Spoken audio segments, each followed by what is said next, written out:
You think you belong here?" The words come out thick with contempt. Officer Marcus Sullivan's hand rests on his holster, fingers drumming a slow rhythm against leather worn smooth by years of habit. The afternoon sun catches the edge of his badge, throwing a sharp gleam across the pavement of Riverside Heights, an enclave of old money and older trees where the streets are named after Ivy League universities and the lawns are measured in acres, not feet. She doesn't answer immediately. The woman on the motorcycle sits perfectly still, one gloved hand resting lightly on the throttle of her BMW S 1000RR, a machine worth more than Sullivan makes in a year. Her face is hidden behind the tinted visor of a matte black helmet. Her posture is relaxed, but there's something in the stillness, a coiled readiness, the kind you see in people who've learned to survive in spaces where survival isn't guaranteed. "I asked you a question," Sullivan says, stepping closer. His boots scuff against the curb. Behind him, his patrol car idles, the engine ticking in the heat. The radio crackles with dispatch chatter from counties away. Out here, in this part of Cedar Ridge, Pennsylvania, calls are rare, disturbances even rarer.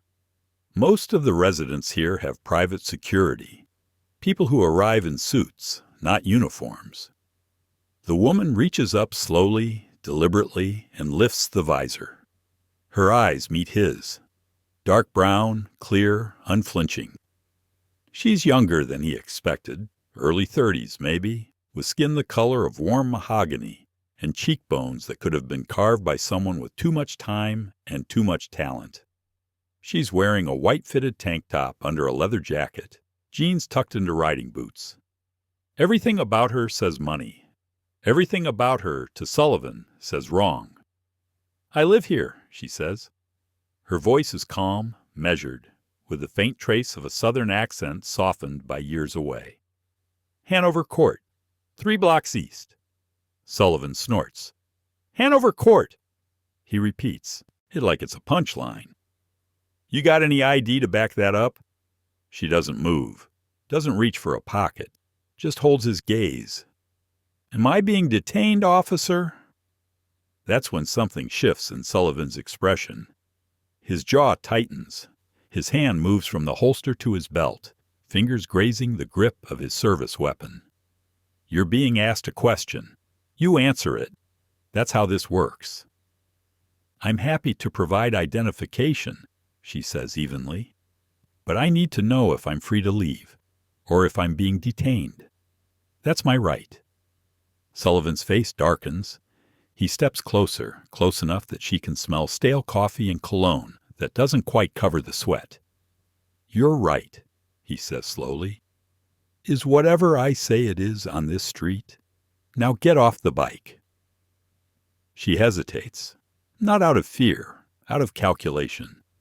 You can see it in the way her eyes flick to the dash cam on his cruiser, then to the houses lining the street. Big windows. Security cameras tucked under eaves like sleeping. Birds. This neighborhood watches itself. Everything is recorded. Everything leaves a trace. She dismounts smoothly, swinging one leg over the seat and standing beside the bike. She's tall, 5'9" without the boots, maybe 5'11" with them. She keeps her hands visible, resting them lightly on the bike's handlebar. "Hands where I can see them," Sullivan barks, though they already are. "They are," she says quietly. "Turn around. Hands on the bike." She turns, plants her palms flat against the warm metal of the fuel tank. The street is silent except for the distant hum of a lawnmower somewhere beyond the hedges. No cars pass, no one comes outside. In places like this, people don't get involved. They pay others to get involved. Sullivan moves behind her. His hands are rough, perfunctory, patting down her sides, her hips lingering just a fraction too long. She doesn't react, doesn't flinch. Her breathing stays even, controlled. But inside, something is turning. A wheel, or a gear, a calculation clicking into place. "What's your name?" Sullivan asks. "Jordan Monroe." "Jordan Monroe," he repeats, mocking the cadence. "And what are you doing in Riverside Heights, Miss Monroe?" "I told you, I live here." "Uh-huh." He steps back, pulling a small notepad from his pocket. He makes a show of writing something down, though his pen barely touches the paper. "You got registration for this bike?" "In the saddlebag." "Get it." She moves slowly, opening the leather saddlebag and pulling out a folded document. She hands it to him without a word. He glances at it, barely reading, then tosses it onto the seat of the bike. "Expired," he says. She blinks. "No, it's not. The sticker is current through December." "Looks expired to me." There it is. The first lie. Small, deliberate. The kind of lie designed to create leverage, to manufacture compliance. She knows this game.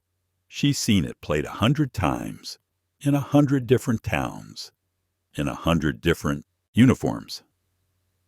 "Officer," she says carefully, "if you check the registration, you'll see—" "I don't need to check anything," Sullivan snaps. "I'm telling you it's expired, which means this bike is now subject to impound." She turns her head, just enough to look at him over her shoulder. "On what grounds?" His hand goes back to his weapon. Not pulling it, just resting there. A message. "On the grounds that I said so. You got a problem with that?" Before we go deeper into this case, take a second and hit that subscribe button. Give this video a like, and let us know where you're watching from. I'm curious to know how far these stories travel. Jordan Monroe doesn't answer. She's doing the math. The equation is simple, brutal. A black woman alone, on a quiet street in a neighborhood where she's already been marked as an outsider, facing a white cop whose hand is on his gun. The variables are known. The outcomes, too. Escalate, and she risks violence. Comply, and she validates the abuse. Resist legally, and she becomes a problem that needs solving. But there's a third option, one that requires patience, discipline, the willingness to endure injustice not because she's weak, but because she understands that some battles are won not in the moment, but in the aftermath. She turns back to the bike. "What do you want me to do?" Sullivan grins. It's not a kind expression. "I want you to understand that this isn't your neighborhood. People here, they have a certain standard. You rolling through on this crotch rocket, dressed like that." His eyes sweep over her again, slow and deliberate. It sends the wrong message. What message is that? That you don't belong. The words hang in the air between them, heavy as humidity. Jordan lets them sit. She's been here before. Not on this street, not with this man, but in this moment. The moment where power reveals itself not as justice, but as cruelty in uniform. "I'm going to need you to come with me," Sullivan says, pulling out his handcuffs. "For what charge?" "Disorderly conduct, resisting." "I haven't resisted anything." "You're resisting right now." It's a trap, a linguistic sleight of hand designed to create the very crime it accuses. Jordan knows this. She's studied it. She's testified about it in courtrooms, written reports on it for agencies that take these things seriously. But knowing doesn't stop it from happening. Sullivan steps forward, reaching for her wrist. That's when she makes her decision. She doesn't pull away, doesn't argue. She simply extends her hands, wrists together, and looks him in the eye. "You're making a mistake," she says quietly. Sullivan laughs. "No, sweetheart. You made the mistake when you thought you could ride through here like you own the place." He snaps the cuffs on. They're too tight, the metal biting into her skin. It's intentional. Everything he does is intentional. He's done this before. Not to her, but to others. People who couldn't fight back. People who didn't have the resources, the connections, the knowledge to turn abuse into evidence. But Jordan Monroe has all three. She lets him lead her to the cruiser, lets him push her head down as he guides her into the back seat. The interior smells like sweat and fast food and the faint chemical tang of cleaning solution that hasn't quite masked the scent of vomit. The seat is cracked vinyl, duct-taped in places. The cage between her and the front seat is scratched with names, dates, curses. Sullivan climbs into the driver's seat and pulls away from the curb, leaving her motorcycle parked on the street like evidence of a crime that never happened. He doesn't turn on the siren, doesn't rush, just drives, slow and steady, through the tree-lined streets of Riverside Heights, past the iron gates and the manicured hedges, past the tennis courts and the country club entrance, until they reach the edge of the neighborhood where the pavement turns rough and the houses give way to strip malls and chain restaurants. He pulls into a parking lot behind a closed furniture store. The lot is empty except for a dumpster and a few scattered shopping carts. He puts the car in park but doesn't turn off the engine. Then he turns around. "Here's how this is going to work," Sullivan says, his voice low and conversational. "You're going to listen very carefully to what I say, and you're going to make a choice. Because right now, I got you on expired registration, disorderly conduct, and resisting arrest. That's 3 charges. 3 charges means processing, fingerprints, the whole 9 yards. It means a record. It means lawyers, court dates, maybe even time. And for someone like you—" He pauses, letting the implication settle. "A record can ruin a lot of things." Jordan says nothing, just watches him. "But," Sullivan continues, leaning back in his seat, "I'm a reasonable guy. I don't want to ruin your life over a misunderstanding. So here's what I'm offering.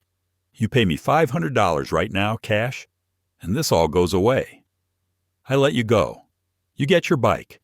We forget this ever happened." There it is. The shakedown. The entire reason for the stop. The lies. The escalation. Jordan had suspected it from the beginning, but now it's out in the open. Corruption wearing a badge. "I don't have $500 on me," she says. Sullivan shrugs. "Then we can stop at an ATM, or you can call someone, a boyfriend maybe, someone who cares enough to bail you out. And if I refuse?" His expression hardens. "Then we go to the station. And trust me, Ms. Monroe, you don't want that. Because once we're there, things get complicated. People get hurt in holding cells. Accidents happen. You understand what I'm saying?" She understands perfectly. It's a threat. Not subtle, not veiled. Just pure, unfiltered intimidation, backed by the power of a gun and a badge. Jordan takes a slow breath. Then she speaks, her voice steady as stone. "I'm not paying you anything, Officer Sullivan." For a moment, he just stares at her. Then his face twists into something ugly. "You sure about that?" "I'm sure." He nods slowly, like he's filing the information away. Then he puts the car back in drive and pulls out of the parking lot. But he doesn't head toward the police station. Instead, he drives deeper into the industrial outskirts of Cedar Ridge, where the roads narrow and the streetlights are few and far between. Jordan watches the route, memorizing turns, counting blocks. Her heart rate stays steady, but her mind is racing. She's trained for scenarios like this, trained to stay calm under pressure, to assess threats, to identify exits. But training and reality are different countries, and right now, reality is a locked cage in the back of a car, driven by a man who's made it clear he sees her as less than human. Sullivan pulls into an abandoned lot next to a shuttered factory. Weeds push through cracks in the asphalt. Graffiti marks the walls. There are no cameras here, no witnesses, just emptiness and the fading light of late afternoon. He turns off the engine. The silence is sudden, heavy. He gets out of the car and opens her door. "Get out," he says. She doesn't move. "What are you doing?" I said get out. Jordan steps out slowly, her hands still cuffed behind her back. Sullivan shoves her forward toward the building. She stumbles but catches herself. You think you're smart, he says, his voice rising. You think you can come into my town, disrespect me, and just walk away? You think that badge on your bike makes you special? She doesn't answer, doesn't correct him. He's talking to a version of her that exists only in his head, a projection of every fear and insecurity he's been carrying for years. She's just the canvas. He grabs her arm, spins her around, and slams her against the wall of the building. The impact knocks the breath from her lungs. Pain blooms across her shoulder blades. He leans in close, his breath hot against her ear. Last chance, he hisses. $500, or I make you regret ever setting foot in Riverside Heights. Jordan closes her eyes, thinks of her training, thinks of the people who've been in this exact position and didn't have her advantages, her knowledge, her resources. Thinks of the system that's supposed to protect and how easily it becomes a weapon in the wrong hands. Then she opens her eyes and looks at him. Do what you're going to do, she says quietly. But know this, every second of this is being recorded. Sullivan freezes. What? My jacket, she says. Button camera. Audio too. Everything you've said. Everything you've done. It's all on tape. His face goes white, then red. You're lying. Check the jacket. He rips the jacket open, and there it is. A small black device clipped to the inside pocket, no bigger than a quarter, a tiny red light blinking steadily. Sullivan stumbles back, his hands shaking. You set me up. No, Jordan says, her voice calm. I protected myself. There's a difference. He stares at the camera, then at her, his mouth opening and closing like a fish pulled from water. Turn it off. Turn it off right now. I can't. It's auto-upload. Everything's already in the cloud. Time-stamped. Geotagged. By now it's been flagged by 3 different monitoring systems. It's not entirely true. The camera's real. The recording is real. But the auto-upload is a bluff. It doesn't matter. Sullivan doesn't know that. All he knows is that his career, his freedom, maybe his life, is suddenly in the hands of the woman he just tried to extort. He takes another step back, pulling his gun from its holster. His hand is shaking so badly the barrel wavers in the air between them. You're going to delete that footage, he says, his voice cracking. Right now. Jordan doesn't move. Put the gun down, Marcus. Delete it. Put the gun down.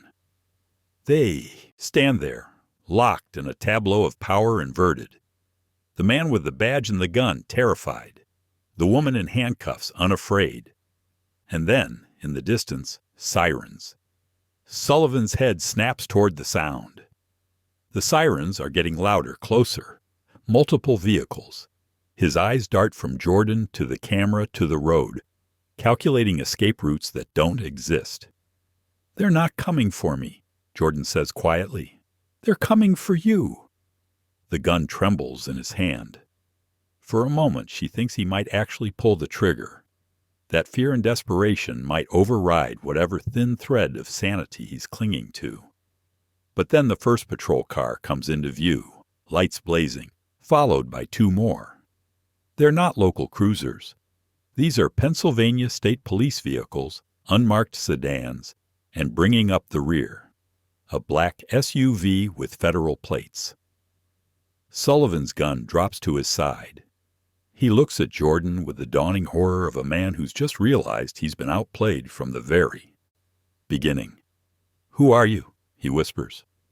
The SUV pulls to a stop 15 feet away. The door opens and a woman steps out. She's in her 50s, black, wearing a crisp pantsuit and an expression that could freeze gasoline.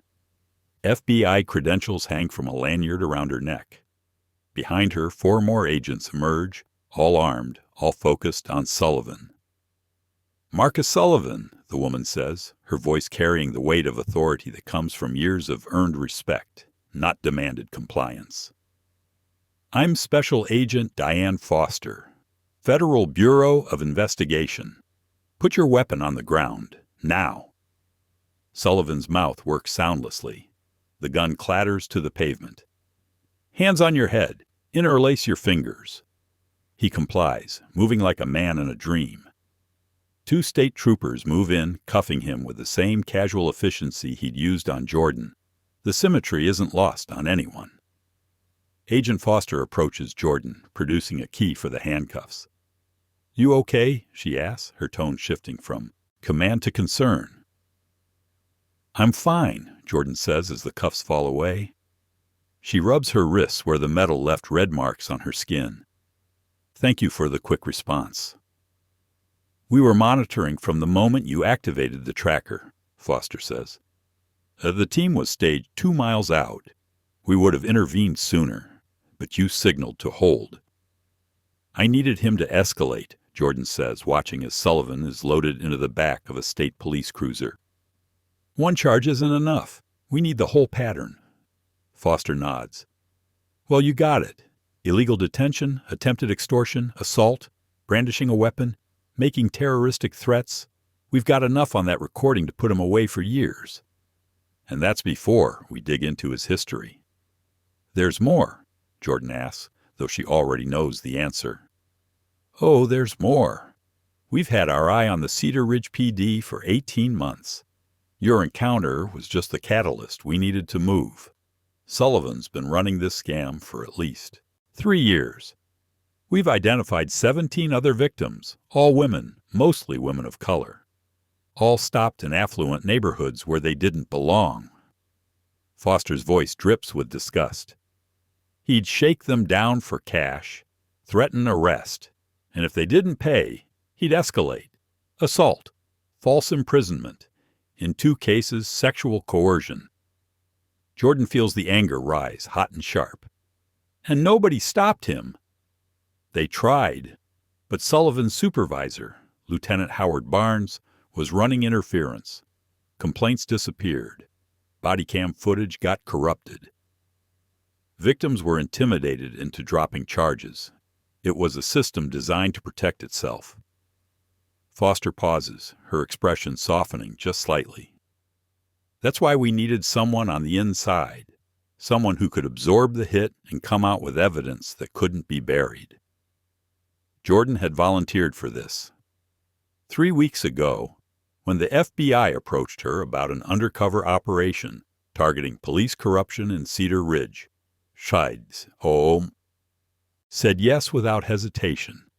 She'd known the risks, known what it would mean to put herself in the path of a predator wearing a badge.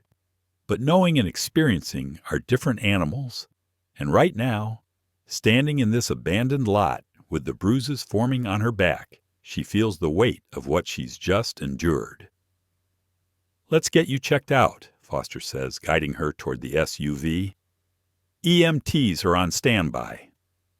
"I don't need—" "Yes, you do. Documentation, medical records, every bruise, every mark.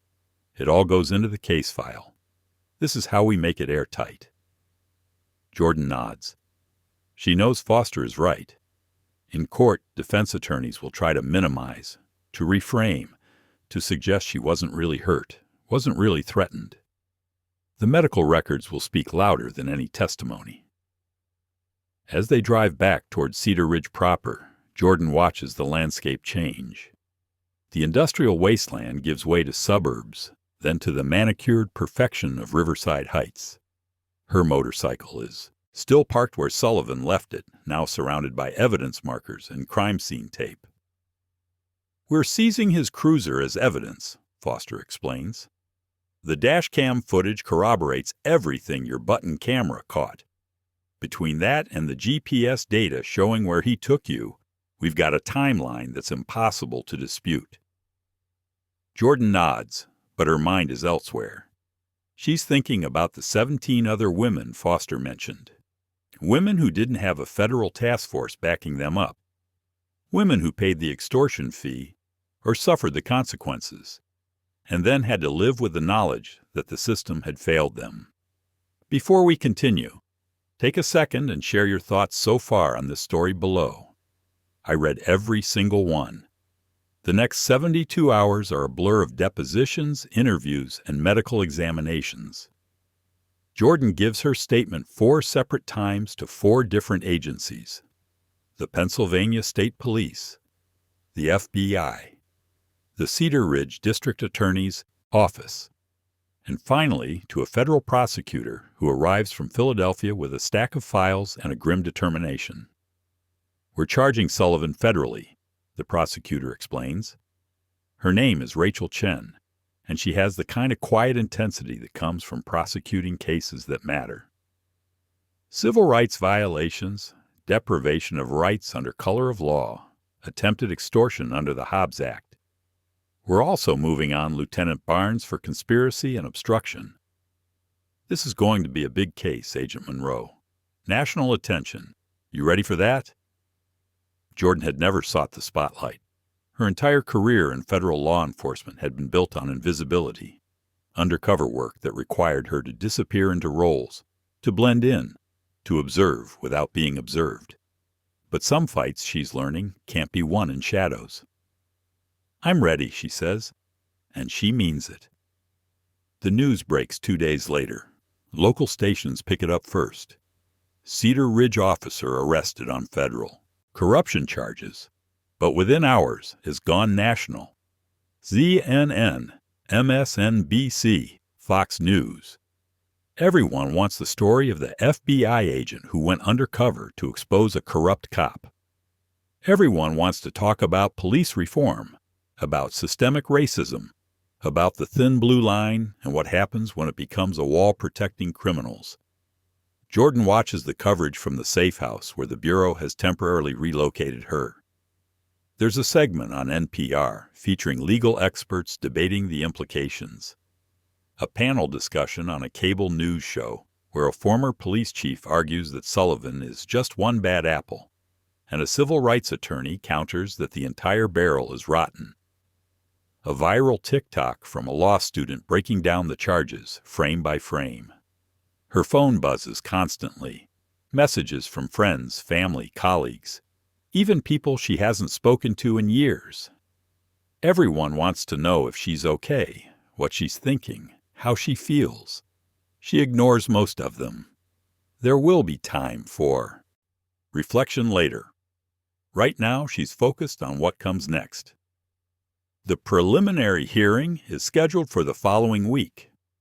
Sullivan's attorney, a man named Gregory Nolan, who specializes in defending law enforcement, immediately moves for dismissal, arguing that Jordan's undercover status constitutes entrapment.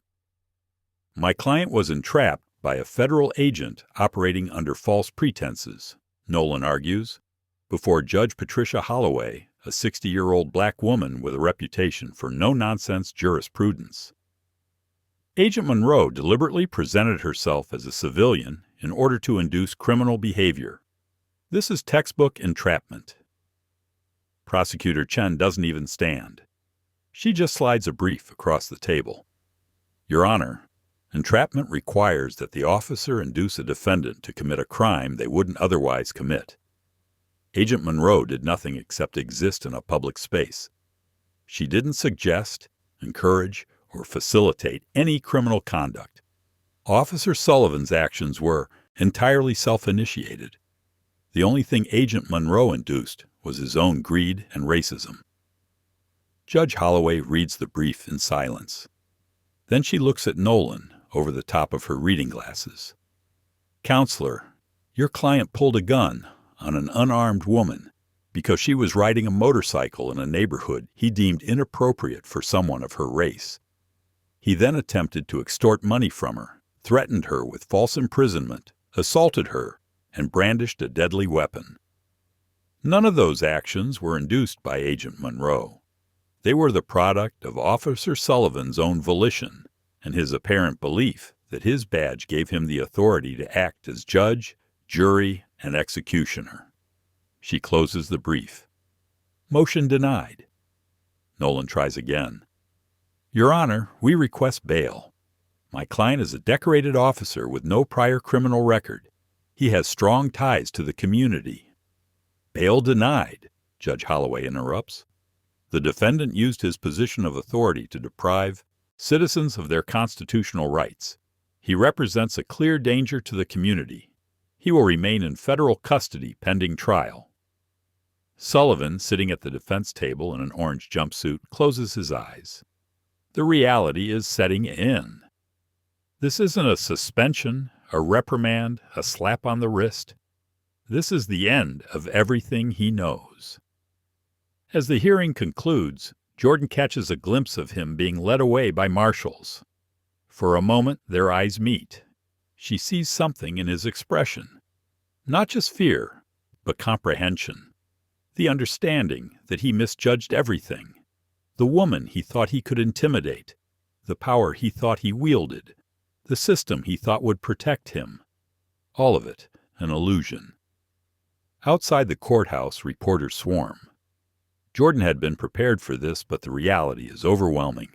Cameras, microphones, shouted questions overlapping into an incomprehensible roar. Agent Monroe, how does it feel to take down a corrupt cop? Do you think this is an isolated incident or part of a larger pattern? What would you say to other women who've experienced police abuse? Agent Foster runs interference, creating a path through the crowd. But Jordan stops, turns, looks directly into the nearest camera. I want to speak directly to the 17 women who came before me, she says, her voice cutting through the noise. The women who Officer Sullivan targeted. The women who paid his extortion fees or suffered his abuse or filed complaints that went nowhere. I want you to know that this isn't just about one bad officer. This is about a system that failed you. And I want you to know that your voices, your experiences, your courage in coming forward, that's what made this prosecution possible. This case isn't mine. It's yours. The press conference erupts with follow-up questions, but Jordan is already moving, following Foster back to the SUV. As they pull away from the courthouse, she leans her head against the window and closes her eyes. That was good, Foster says. What you said back there, about the other victims. It's true, Jordan replies. Without their complaints, their statements, we wouldn't have the pattern evidence. They deserve the credit. They deserve justice, Foster corrects, and we're going to get it for them. The investigation widens like a crack in glass, spreading in directions nobody anticipated. Within a week of Sullivan's arrest, 3 more officers from the Cedar Ridge Police Department are placed on administrative leave. 2 resign immediately. The third, a 20-year veteran named Officer Dennis Price, tries to fight it, right up until the FBI presents him with recordings of conversations where he and Sullivan joked about their collection routes in affluent neighborhoods. We called it the Beverly Hills Run, Price admits during his interrogation, his lawyer visibly wincing. White neighborhoods where black people stood out. Easy targets, women especially. They'd get scared, pay up, and we'd split it. Nobody ever complained because we threatened them with arrest records. Works great until it doesn't. His confession is clinical, detached. He talks about terrorizing civilians the way someone might describe a particularly effective sales technique. Jordan watches the interrogation feed from an observation room, her jaw tight. He genuinely doesn't understand what he did wrong, she says to Foster, who's standing beside her. Because for years, nobody told him it was wrong, Foster replies. The culture at Cedar Ridge PD didn't just tolerate this behavior, it rewarded it. Officers who brought in the most street-level revenue got commendations, better shifts, promotions. Lieutenant Barnes turned corruption into a performance metric. The scope becomes clearer as FBI forensic accountants dig through years of department records. They find discrepancies in impound fees, ticketing quotas that incentivized illegal stops, and a cash slush fund that was supposedly for informant payments but actually lined the pockets of supervisors. Over a 3-year period, Sullivan alone collected an estimated $47,000 in extortion payments. Barnes took a 20% cut. It's organized crime with badges, Prosecutor Chen tells Jordan during a strategy session. And we're going to prosecute it as such. But building a case this big requires more than just evidence. It requires victims willing to testify. And that, Jordan learns, is the hardest part. She meets the first victim on a rainy Thursday afternoon in a coffee shop in Pittsburgh, 3 hours from Cedar Ridge. The woman's name is Simone Ellis, 34, a software engineer who was stopped by Sullivan 2 years ago while driving through Riverside Heights to visit a friend. He said my brake light was out, Simone explains, her hands wrapped around a cup of tea she hasn't touched. It wasn't, but I didn't argue. I couldn't afford to argue. I was on my way to a job interview, and I couldn't risk being late, couldn't risk an arrest record, couldn't risk anything that would mess up my career. How much did he ask for? Jordan asked gently. $300. Said it would make the whole thing go away. So I paid. Simone's voice is steady, but her eyes are wet.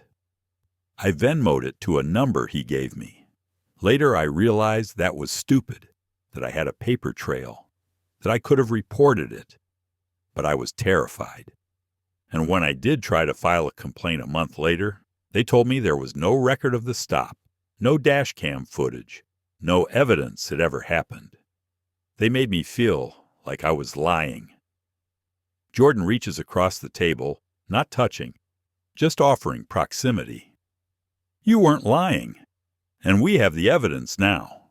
Your Venmo receipt, your timeline, everything.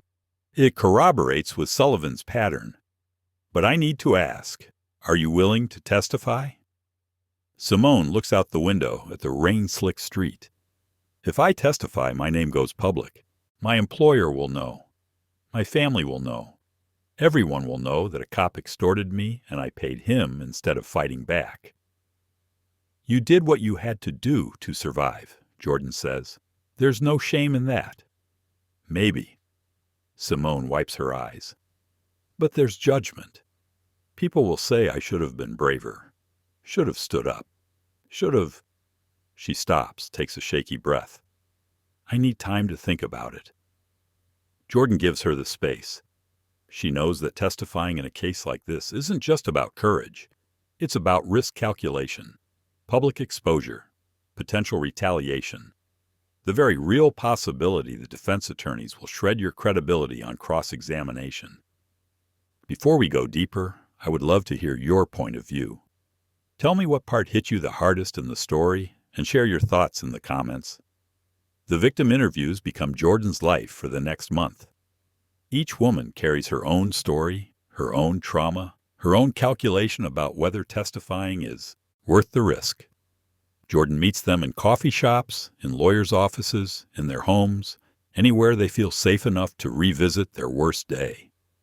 The fourth victim is a woman named Natasha Williams, 41, a corporate attorney who was stopped while leaving her sister's house in Riverside Heights. Sullivan had accused her of casing the neighborhood, suggested she was looking for houses to burglarize. When she calmly explained that her sister lived 3 doors down and provided identification proving it, Sullivan changed tactics. Suddenly, her car registration was suspicious. Her license plate appeared altered. The violations multiplied until she agreed to pay $400 to make it all go away. I'm an attorney, Natasha tells Jordan, her voice tight with controlled anger. I know the law, I know my rights, and I still paid him. You know why? Because I was alone at night, and he had his hand on his gun. And I've seen too many videos of traffic stops that end with someone dead. So I calculated the risk. $400 versus my life. Easy choice. Did you report it afterward? Jordan asks. I tried. Filed a complaint with the Cedar Ridge PD. A sergeant called me 3 days later, told me they'd investigated and found no evidence of misconduct. Said Sullivan was a decorated officer with a spotless record. Made me feel like I was the criminal for even suggesting he'd done something wrong. Jordan makes detailed notes. Natasha's legal expertise will make her a powerful witness. She can articulate exactly which laws Sullivan violated, exactly how the department failed in its duty to investigate. But she can also see the cost this is taking. Natasha's hands shake as she recounts the encounter. Her voice breaks when she describes the humiliation of being questioned about whether she really belonged in that neighborhood. The fifth victim refuses to meet in person. She'll only talk on the phone, and even then she won't give her real name. She calls herself Emma, and her story is one of the worst Jordan has heard. Sullivan had pulled her over for allegedly running a stop sign. When she couldn't produce cash for his extortion fee, he'd offered an alternative. "We can work this out another way," he'd said, his meaning unmistakable. Emma had managed to escape by triggering her car alarm, which drew attention from nearby residents. Sullivan had fled, leaving her shaking on the side of the road. "I never reported it," Emma says, her voice distant, disconnected. "Who would believe me? A cop propositioning a woman during a traffic stop. It would be his word against mine, and we both know whose word counts more." "It's not just his word anymore," Jordan says gently. "We have 17 other women with similar stories. We have financial records showing cash deposits that match the extortion timeline. We have the pattern." "I still can't testify," Emma says. "I have kids, a husband who doesn't know this happened, a job where reputation matters. If my name comes out, if this becomes public, I can't. I just can't." Jordan doesn't push. She understands that Emma's silence isn't weakness, it's survival. Not everyone can afford to be a public victim. Not everyone has the resources, the support, the privilege to fight back. "I understand," Jordan says. "But will you give a written statement? Something we can use to establish the pattern, even if you don't testify in person?"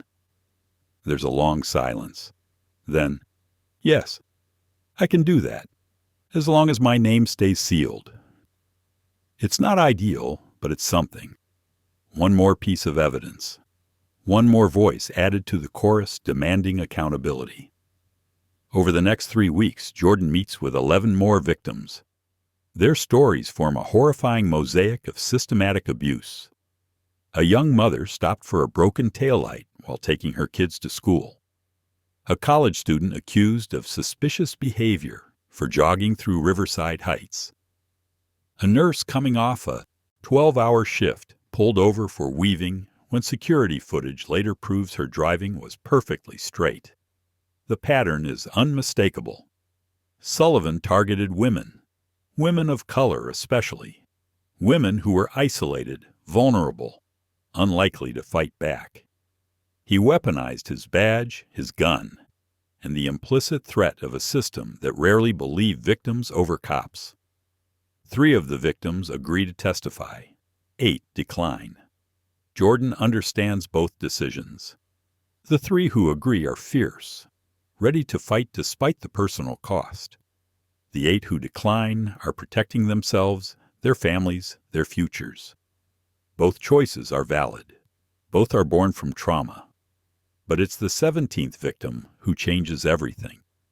Her name is Alicia Freeman, 26 years old, a graduate student in biochemistry at the University of Pittsburgh. Sullivan stopped her 14 months ago under the same pretense. No motorcycle registration, disorderly conduct, the familiar script. But when Alicia refused to pay his extortion fee, Sullivan didn't just threaten her, he assaulted her. Jordan meets Alicia in the office of her attorney, a woman named Sandra Wu, who specializes in civil rights litigation. Alicia sits with perfect posture, hands folded in her lap, but there's a brittleness to her composure, the kind that comes from holding yourself together through sheer force of will. "I want to testify," Alicia says before Jordan can even introduce herself. "I want to tell my story in court. I want him to see me and know that he didn't break me." Jordan exchanges a glance with Wu, who gives a small nod. "Alicia, I need you to understand what testifying means," Jordan begins carefully. The defense will. They'll try to destroy me, Alicia interrupts. They'll dig into my past, question my credibility, suggest I'm lying or exaggerating or seeking attention. I know. I've been preparing for this for 14 months. Can you tell me what happened? Jordan asks. Alicia's hands tighten in her lap, but her voice stays steady. He pulled me over on Magnolia Drive, said my motorcycle was too loud, that I was disturbing the peace. I asked to see proof, a decibel meter, a noise complaint, anything.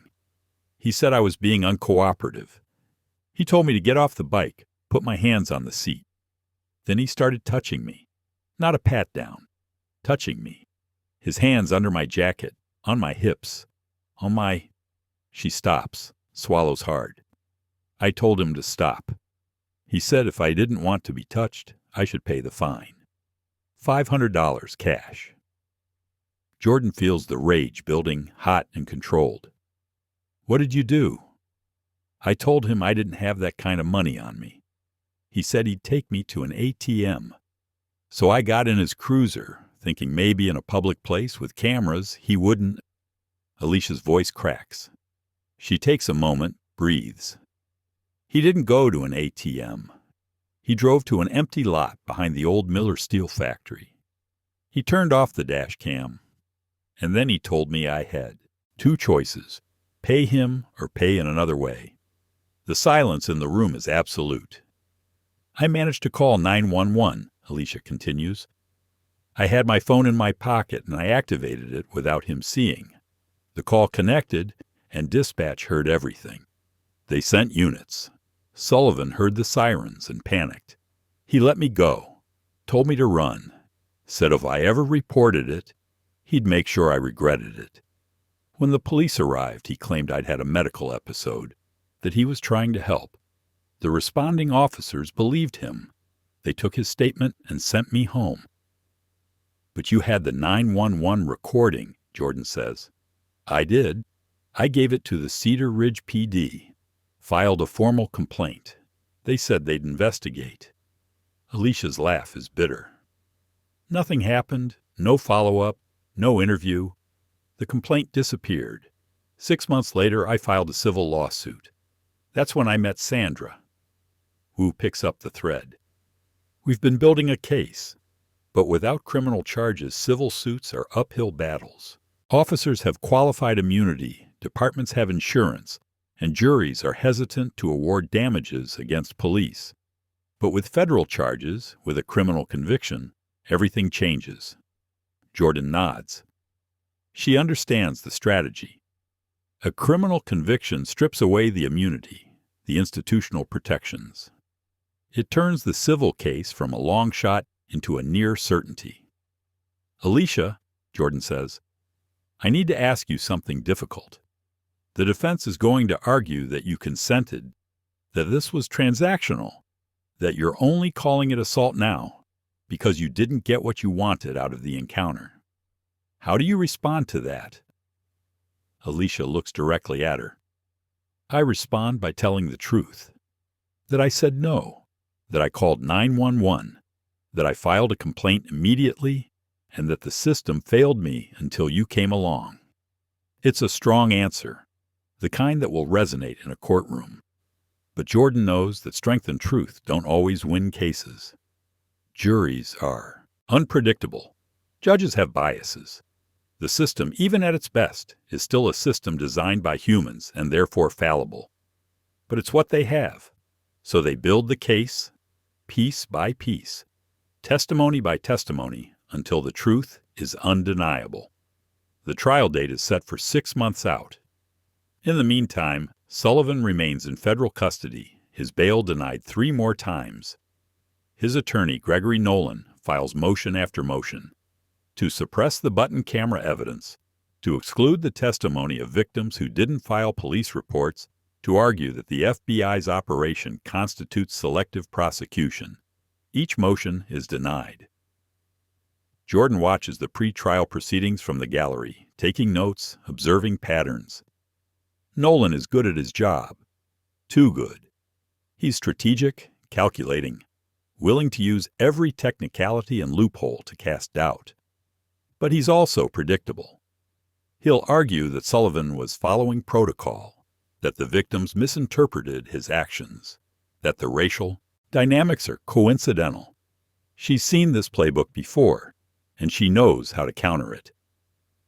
3 weeks before trial, Jordan receives a call from an unknown number. She almost doesn't answer, but something makes her pick up. "Agent Monroe." The voice is male, unfamiliar, tight with stress. "Who is this?" "My name is Officer Kevin Rhodes. I worked with Marcus Sullivan at Cedar Ridge PD. I need to talk to you, off the record." Jordan's instincts flare. This could be a trap, a way for the defense to gather intel. "I can't meet without my attorney and FBI counsel present," she says carefully. "I understand, but what I have to tell you, it can't wait, and it can't be official. Not yet." She hesitates. Then, "Where?" They meet in a diner on the outskirts of Harrisburg, neutral ground far from Cedar Ridge. Rhodes is younger than she expected, maybe late 20s, with the kind of earnest face that doesn't fit the corruption narrative. He orders coffee, but doesn't drink it. "I joined Cedar Ridge PD 3 years ago," he begins without preamble. "Fresh out of the academy. I wanted to help people, make a difference. Standard cop stuff." He laughs, humorless. "Lasted about 6 months before I realized what that department really was." "Which is?" Jordan prompts. "A criminal enterprise. Sullivan, Barnes, Price. They're not outliers. They're the culture. New officers are taught that the badge is a license, not a responsibility. That civilians are problems to be managed, not people to be protected. And if you don't go along with it, if you object, if you file a complaint, you become the problem." "Did you file a complaint?" Rhodes shakes his head. "I thought about it 100 times. But I have student loans, a sick mother who depends on my insurance. I couldn't afford to lose the job. So I kept my head down, worked my shifts, tried not to participate in the worst of it." Cowardice dressed up as pragmatism. Jordan doesn't judge him. She knows how institutional pressure works, how good people get ground down by bad systems. "What changed?" "Your case. Seeing Sullivan arrested, seeing the charges. It broke something open. Other officers started talking, quietly, carefully. And we realized that if we come forward together, if we testify to the pattern, the culture, the systemic nature of the corruption, we can make sure this doesn't just end with Sullivan and Barnes. We can make sure the whole department gets reformed." "How many officers are willing to testify?" 7 of us, mid-level officers, patrol cops. We're not the heroes of this story, Agent Monroe. We're the people who stood by and let it happen. But we're ready to make it right if the prosecution will have us." Jordan leans back, processing. 7 officers testifying against their own department. It's unprecedented. It's also exactly what the prosecution needs to prove this wasn't just a few bad apples, but a rotten orchard. "I'll bring this to the prosecutors," she says. "But I need you to understand, once you testify, there's no going back. Your career in law enforcement is probably over. Your colleagues will call you a traitor. You'll face threats, harassment, maybe worse." Rhodes nods slowly. "I know, we all know. But living with what we saw, what we allowed, that's worse than anything they can do to us." Jordan extends her hand across the table. Rhodes shakes it, his grip firm despite the tremor she can feel in his fingers. "Thank you," she says, "for having the courage to come forward." He smiles, sad and tired. "Thank you for giving us the chance." The week before trial, Jordan Monroe sleeps 3 hours a night. The rest of the time, she's reviewing testimony, memorizing case files, preparing for cross-examination. Prosecutor Rachel Chen has assembled a trial team of 6 attorneys, each specializing in a different aspect of the case: civil rights violations, extortion, assault, conspiracy. The case has grown beyond Sullivan's actions into a comprehensive indictment of the entire Cedar Ridge Police Department. But the heart of it, the moment that started everything, remains Jordan's encounter with Sullivan. Her testimony will set the tone for the entire trial. If the jury believes her, the rest falls into place. If they don't, the whole case could crumble. "You need to rest," Agent Foster tells her on the Saturday before jury selection. They're in the FBI field office in Philadelphia, surrounded by evidence boxes and depositions stacked 3 feet high. Exhausted witnesses make mistakes. "I'll rest when it's over," Jordan replies, not looking up from the transcript she's annotating. Foster sits down across from her. "I've worked with a lot of agents who've gone undercover. Most of them need therapy afterward. Some of them never fully come back. You went into that situation knowing exactly what Sullivan was capable of, and you let him do it anyway. That's not courage, Jordan. That's trauma. You chose to experience. You need to process it." Jordan finally meets her eyes. "I'll process it after we convict him." "And if we don't?" The question hangs in the air. Jordan sets down her pen. "Then I went through all of this for nothing. Then Alicia and Simone and all the others, they relived their trauma for nothing. Then the system failed again, like it always does." "The system doesn't always fail," Foster says quietly. "Sometimes it works, but only if we give it the chance. And that means trusting the process, trusting the jury, trusting that justice, real justice, is possible." Jordan wants to believe her. God, she wants to believe that a group of 12 strangers will look at the evidence, hear the testimony, and choose to hold a police officer accountable for his crimes. But she's seen too many cases fall apart, too many juries side with the badge over the victim, too many judges issue sentences that are insults dressed as justice. "I need guarantees," Jordan says. "I need to know that this won't be for nothing." "There are no guarantees," Foster replies. "Only the work. And you've done the work. Now you have to let it speak for itself." Jury selection takes 3 days. The defense uses its peremptory challenges to strike every black juror, every woman under 40, every person who admits to having negative experiences with police. By the time they're done, the jury is 8 men and 4 women. Predominantly white, predominantly older, predominantly skeptical of anything that challenges their faith in law enforcement. "It's not ideal," Chen admits during a recess. "But it's not hopeless. We just need to make the evidence undeniable." The trial begins on a Monday morning in late October.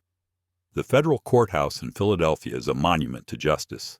Marble columns, vaulted ceilings, portraits of stern-faced judges lining the walls. Jordan sits in the front row of the gallery, wearing a navy blue suit and minimal jewelry. She looks professional, composed, unshakable.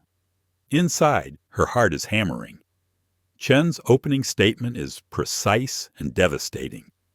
She lays out the timeline, the pattern, the systematic abuse. She introduces the jury to Alicia Freeman, to Simone Ellis, to the other victims. She shows them the button camera footage, the dash cam video, the 911 recordings. She makes it impossible to ignore. "Marcus Sullivan didn't just break the law," Chen tells the jury, her voice steady as a metronome. "He weaponized it. He used his badge, his gun, and his position of authority to terrorize women who had committed no crime other than existing in spaces he deemed inappropriate. This isn't a case about a police officer making a mistake. This is a case about a criminal who wore a uniform." The defense's opening is equally calculated. Gregory Nolan is tall, silver-haired, with a voice trained to sound both reasonable and authoritative. He paints Sullivan as a dedicated officer caught in an impossible situation and trapped by a federal agent who deliberately provoked him. Agent Jordan Monroe is not a victim, Nolan argues. She's a trained federal operative who engineered this entire encounter. She chose the location, the outfit, the motorcycle, everything designed to elicit a response. And when Officer Sullivan did his job, when he stopped someone he believed was violating community standards, she weaponized his actions against him. It's a predictable argument, but effective. Jordan can see some of the jurors nodding, their expressions thoughtful. They want to believe that cops are heroes, that the system works, that cases like this are aberrations. Nolan is giving them permission to believe it. The prosecution calls its first witness, Officer Kevin Rhodes. Rhodes takes the stand looking like a man walking to his own execution. He's wearing a civilian suit, no longer allowed to wear his uniform after resigning from the Cedar Ridge PD. His voice shakes as he's sworn in. Chen approaches, gently. Officer Rhodes, how long did you work with Marcus Sullivan? 3 years, Rhodes says. We were on the same shift rotation. Can you describe the culture at the Cedar Ridge Police Department? Rhodes takes a breath. It was corrupt, top to bottom. Officers were encouraged to make revenue stops, pulling over people in affluent neighborhoods who looked like they didn't belong. Women, mostly. People of color. We'd cite them for fake violations, threaten arrest, and offer to make it go away for cash. It was called street taxation. Did you participate in these stops? Yes, Rhodes' voice drops. I'm not proud of it, but yes. I did what I was told, because I wanted to keep my job.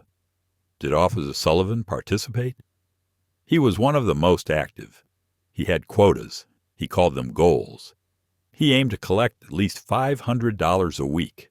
Lieutenant Barnes would congratulate him, give him commendations. It was incentivized. Nolan objects. Hearsay, Your Honor. The witness is characterizing conversations he didn't directly hear. I'll allow it, Judge Holloway rules. Continue, Officer Rhodes. Rhodes details the systematic nature of the corruption, the way supervisors tracked collections in spreadsheets, the way complaints were buried, the way body cameras mysteriously malfunction during problematic stops. He names names, provides dates, corroborates everything the forensic accountants found. On cross-examination, Nolan goes for the throat. Officer Rhodes, you resigned from the Cedar Ridge PD 3 weeks ago, correct? Yes. And you're testifying here today in exchange for immunity from prosecution, correct? Yes. So you participated in this alleged corruption for 3 years, but only came forward after you were facing criminal charges yourself. Isn't that convenient? Rhodes' jaw tightens. I came forward because I couldn't live with myself anymore. I saw what happened to Agent Monroe, and I realized I'd been complicit in the same behavior. I'm not testifying to save myself. I'm testifying because it's the right thing to do. The right thing to do, Nolan repeats mockingly. But not right enough to do it 3 years ago when you first witnessed these alleged crimes. Not right enough to protect the women your colleagues were victimizing. Only right when your own freedom was on the line. Objection, Chen calls. Argumentative. Sustained, Judge Holloway says. Mr. Nolan, ask questions, don't make speeches. But the damage is done. Jordan can see the jury's skepticism. Rhodes is tainted by his own participation. His testimony is true, but truth from a compromised source is still suspect in the eyes of jurors who want clean narratives and clear heroes.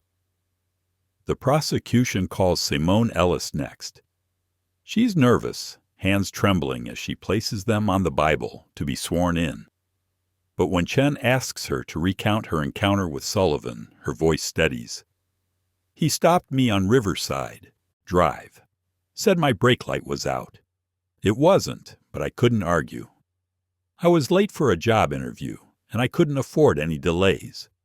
He asked for my registration, then said it was expired. It wasn't. Then he told me I could pay a fine right there, $300 cash. or he'd have to impound my car and take me to the station. What did you do? I paid. I transferred the money through Venmo to a number he gave me. He let me go, and I drove to my interview with my hands shaking so hard I could barely hold the steering wheel. Did you report this incident? I tried. A month later, after the fear wore off and the anger set in, I went to the Cedar Ridge PD and filed a complaint. They told me there was no record of the stop, no dashcam footage, no ticket. They said it was my word against the decorated officers and implied I was lying. Chen projects the Venmo receipt on the courtroom screen. $300 sent to an account registered to M. Sullivan. The VAC timestamp matches Simone's story. The GPS data from her phone shows her location on Riverside Drive at the exact time she claimed. That's damning, Foster whispers to Jordan from the row behind her. But on cross-examination, Nolan pivots. Ms. Ellis, you testified that you paid Officer Sullivan $300. But you also testified that you were afraid, that you felt coerced. Is that correct? Yes. Yet you didn't call 911. You didn't ask to speak to a supervisor. You didn't even question whether what he was asking was legal. You just paid. Why? Simone's eyes flash with anger. Because I was a black woman alone, with a white cop who had a gun. Because I've seen what happens when people like me challenge people like him. Because I chose survival over principle. So you made a choice, a rational, calculated choice to pay rather than fight. That doesn't sound like coercion, Ms. Ellis. That sounds like a transaction. It was extortion, Simone says, her voice rising. He used his authority to steal from me. Or you paid a fine you believed you owed and later regretted it, Nolan counters. We only have your word that you felt threatened. You have my word, my receipt, and 17 other women who tell the exact same story, Simone shoots back. Judge Holloway intervenes. Mr. Nolan, move on. But again, the seed of doubt is planted. Nolan's strategy is clear. If he can't disprove the facts, he'll reframe them. Make extortion look like compliance. Make fear look like choice. Make victimization look like regret. If Jordan Monroe hadn't been an FBI agent, if she'd been just another woman on a motorcycle, do you think Sullivan would ever have faced consequences? Drop your thoughts below. The prosecution spends the next week building its case, witness by witness, document by document. They call forensic accountants who trace $47,000 in unexplained cash deposits to Sullivan's personal accounts. They call the other 6, officers from Cedar Ridge who corroborate Rhodes' testimony. They call a use-of-force expert who testifies that Sullivan's decision to draw his weapon on an unarmed woman violated every protocol and training standard. And then, on day 9 of the trial, they call Alicia Freeman. Alicia walks to the stand with her shoulders back and her chin up. She's wearing a simple gray dress and pearl earrings. Her hair is pulled back in a neat bun. She looks like what she is, a brilliant young woman who refuses to be defined by what was done to her. Chen's direct examination is gentle but thorough. Alicia recounts her encounter with Sullivan, the initial stop, the inappropriate touching, the drive to the abandoned lot, the ultimatum. Her voice never wavers, but her hands grip the armrests of the witness chair so tightly her knuckles turn white.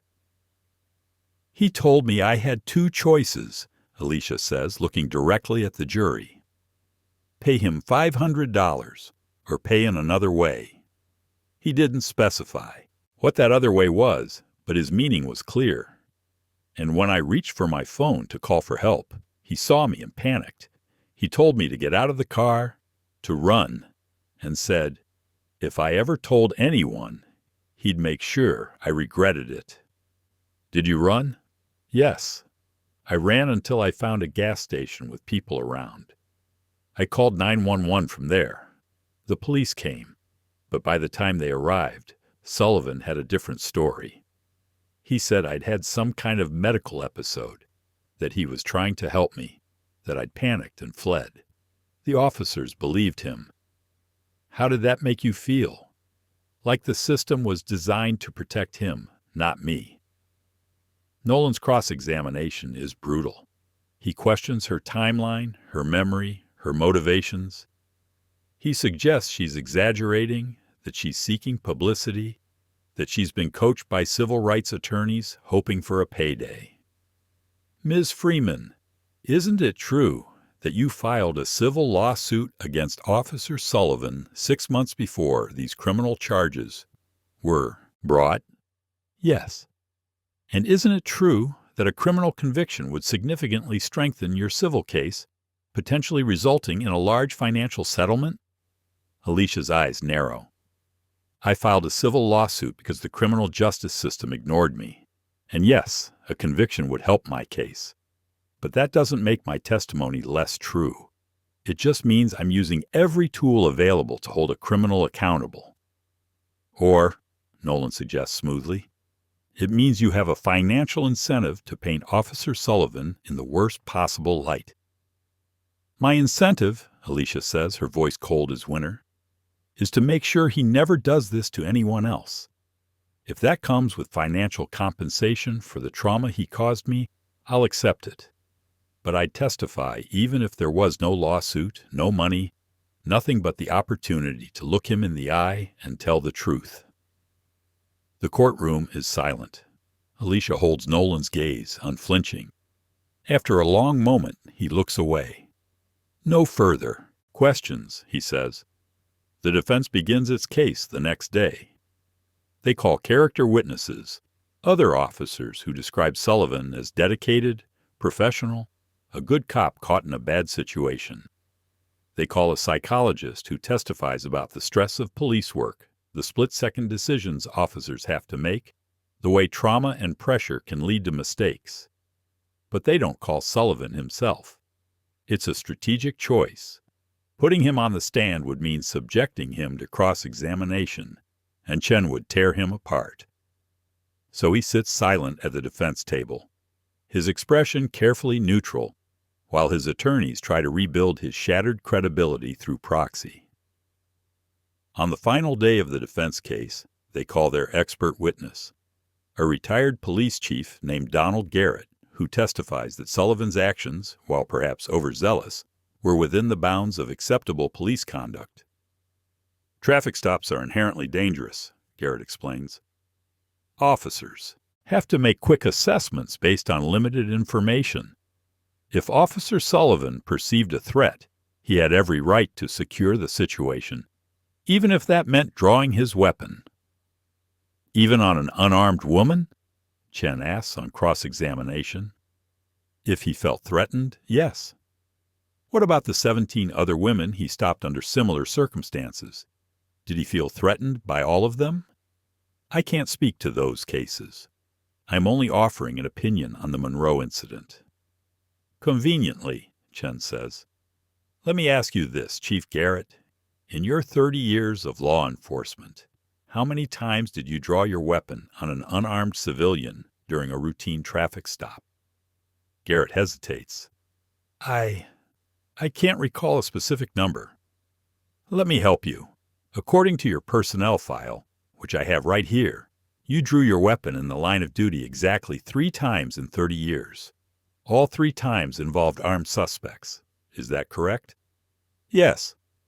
So in your professional experience, drawing a weapon on an unarmed person during a traffic stop would be considered unusual, wouldn't it?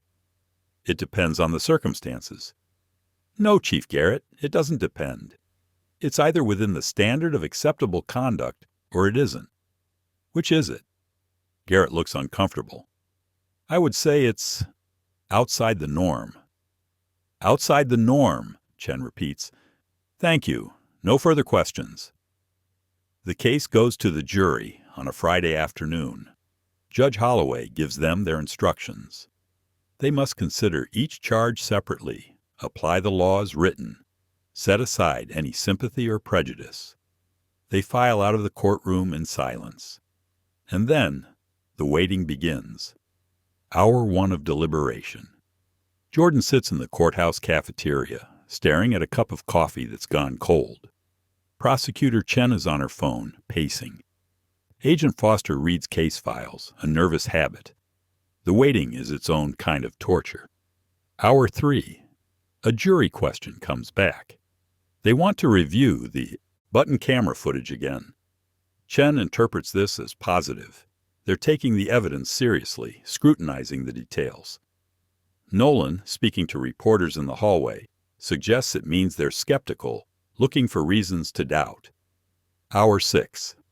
Judge Holloway sends the jury home for the night. No verdict yet. Jordan walks back to her hotel through the Philadelphia streets, the city lights blurring into streaks of color. She thinks about Alicia, about Simone, about all the women whose stories are now in the hands of 12 strangers. Day 2. The jury deliberates for 9 hours. They send out 3 more questions, all technical, all focused on the legal definitions of extortion and deprivation of rights. Jordan doesn't know if this is good or bad. She's been trained to read people, to analyze behavior, but jury deliberations are a black box. Anything could be happening in that room. Day 3. A note comes out at 2 p.m. The jury has reached a verdict. The courtroom fills. Within minutes, Jordan takes her seat in the front row, flanked by Foster and Chen. Behind her, the gallery is packed with reporters, victims, police reform advocates, and curious onlookers. The energy is electric, suffocating. Sullivan is brought in from the holding cell. He's wearing a suit for the verdict, trying to project dignity. But his face is gaunt, his eyes hollow. 3 days of waiting have aged him years. The jury files in. Jordan tries to read their expressions, but they're carefully blank. Professional. That could mean anything. Judge Holloway addresses the foreperson, a middle-aged white woman who'd been a schoolteacher before retirement. Has the jury reached a verdict? We have, Your Honor. On the charge of deprivation of rights under color of law, how do you find? The foreperson unfolds a piece of paper, reads, We find the defendant, Marcus Sullivan, guilty. The courtroom erupts. Someone behind Jordan gasps. Sullivan's face crumbles. Nolan puts a hand on his shoulder, but Sullivan shakes it off, slumping forward in his chair. Order, Judge Holloway says, her gavel sharp as a gunshot. I will have order. The foreperson continues. On the charge of attempted extortion under the Hobbs Act, we find the defendant guilty. On the charge of assault, we find the defendant guilty. On the charge of making terroristic threats, we find the defendant guilty. 4 charges, 4 guilty verdicts. The prosecution has won a clean sweep. Jordan closes her eyes, breathes. For the first time in months, the weight on her chest lifts just slightly. Not gone, it'll never be fully gone, but manageable, bearable. Chen leans over, whispers, We did it. The victims did it, Jordan whispers back. We just gave them the platform. Judge Holloway polls the jury, each member confirming their verdict individually. Then she thanks them for their service and dismisses them. She sets sentencing for 3 weeks out, remands Sullivan to custody, and, adjourns. As the marshals cuff Sullivan and lead him away, he turns back one last time. His eyes find Jordan. There's no anger in them now, just a kind of broken comprehension. The understanding that he didn't just lose a trial. He lost the narrative he'd built for himself, the story where he was the hero keeping dangerous elements out of safe neighborhoods. Outside the courthouse, the press conference is chaos. Chen makes a statement about justice being served, about the importance of holding law enforcement accountable. Foster praises the victim's courage. And then someone asks if Jordan will speak. She steps up to the microphone, the cameras flashing like strobes. She thinks about what she wants to say, about the message that needs to be heard. This verdict is not about me, she begins. I'm a federal agent. I have resources, training, institutional backing. The real heroes are the women who came forward without any of those advantages. Women who filed complaints that were ignored.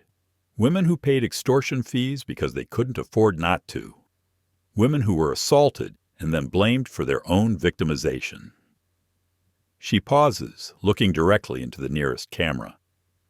Marcus Sullivan is one man, but he represents a system, a culture within law enforcement that treats badges as weapons and citizens as subjects.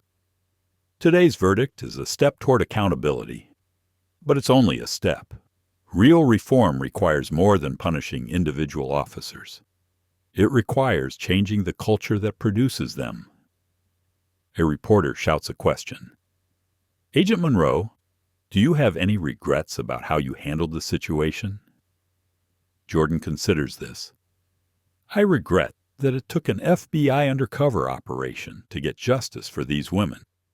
I regret that the system failed them so completely that federal intervention was necessary.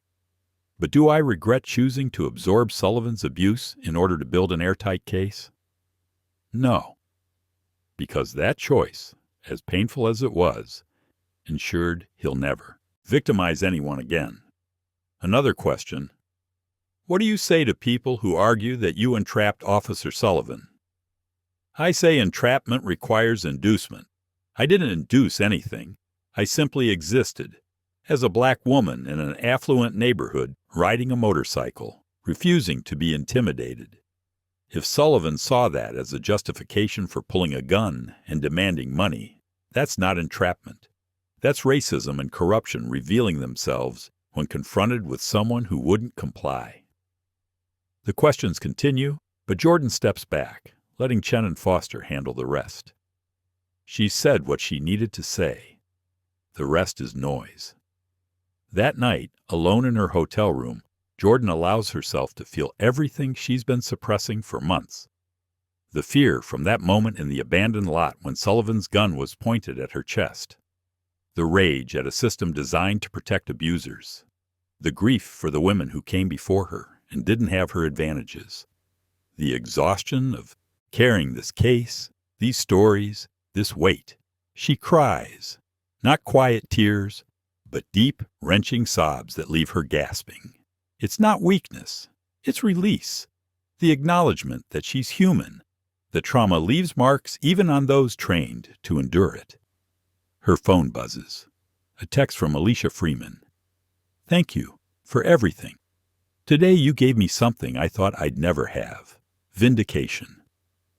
Jordan stares at the message for a long time. Then she types back. You gave yourself vindication. I just helped clear the path. 3 weeks later, the courtroom is packed again for sentencing. Sullivan's attorney makes a plea for leniency, arguing that his client has already lost everything. His career, his reputation, his freedom. That prison time would be excessive, that probation and community service would be more appropriate. Chen counters with victim impact statements. She reads from letters submitted by the 17 women Sullivan victimized.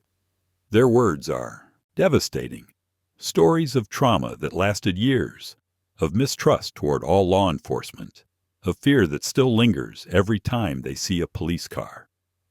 Then Jordan takes the stand to deliver her own statement. She speaks directly to Sullivan, who sits at the defense table, head bowed. Mr. Sullivan, you didn't see me as a person that day. You saw a category, a black woman, someone you assumed didn't belong, didn't deserve respect, didn't have rights you were bound to honor. And when I refused to accept your authority as absolute, you responded with violence and coercion. Her voice is steady, controlled. But here's what you didn't understand. Rights aren't granted by your permission. They exist independent of your approval. And when you violated them, you didn't just commit crimes. You betrayed every principle law enforcement is supposed to uphold. She turns to Judge Holloway.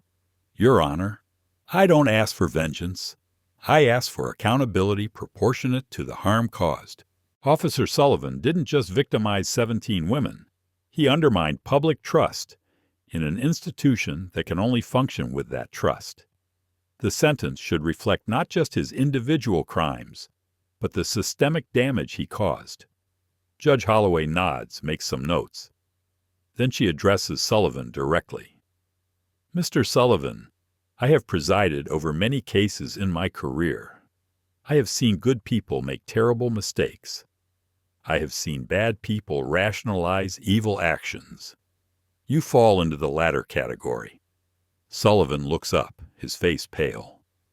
You used the power entrusted to you not to serve and protect, but to exploit and terrorize. You targeted vulnerable women, knowing they would be afraid to fight back. You weaponized their fear of a system that rarely believes victims over police officers. And when you were finally caught, you showed no remorse, only self-pity. She consults the sentencing guidelines. On the charge of deprivation of rights under color of law, I sentence you to 84 months in federal prison.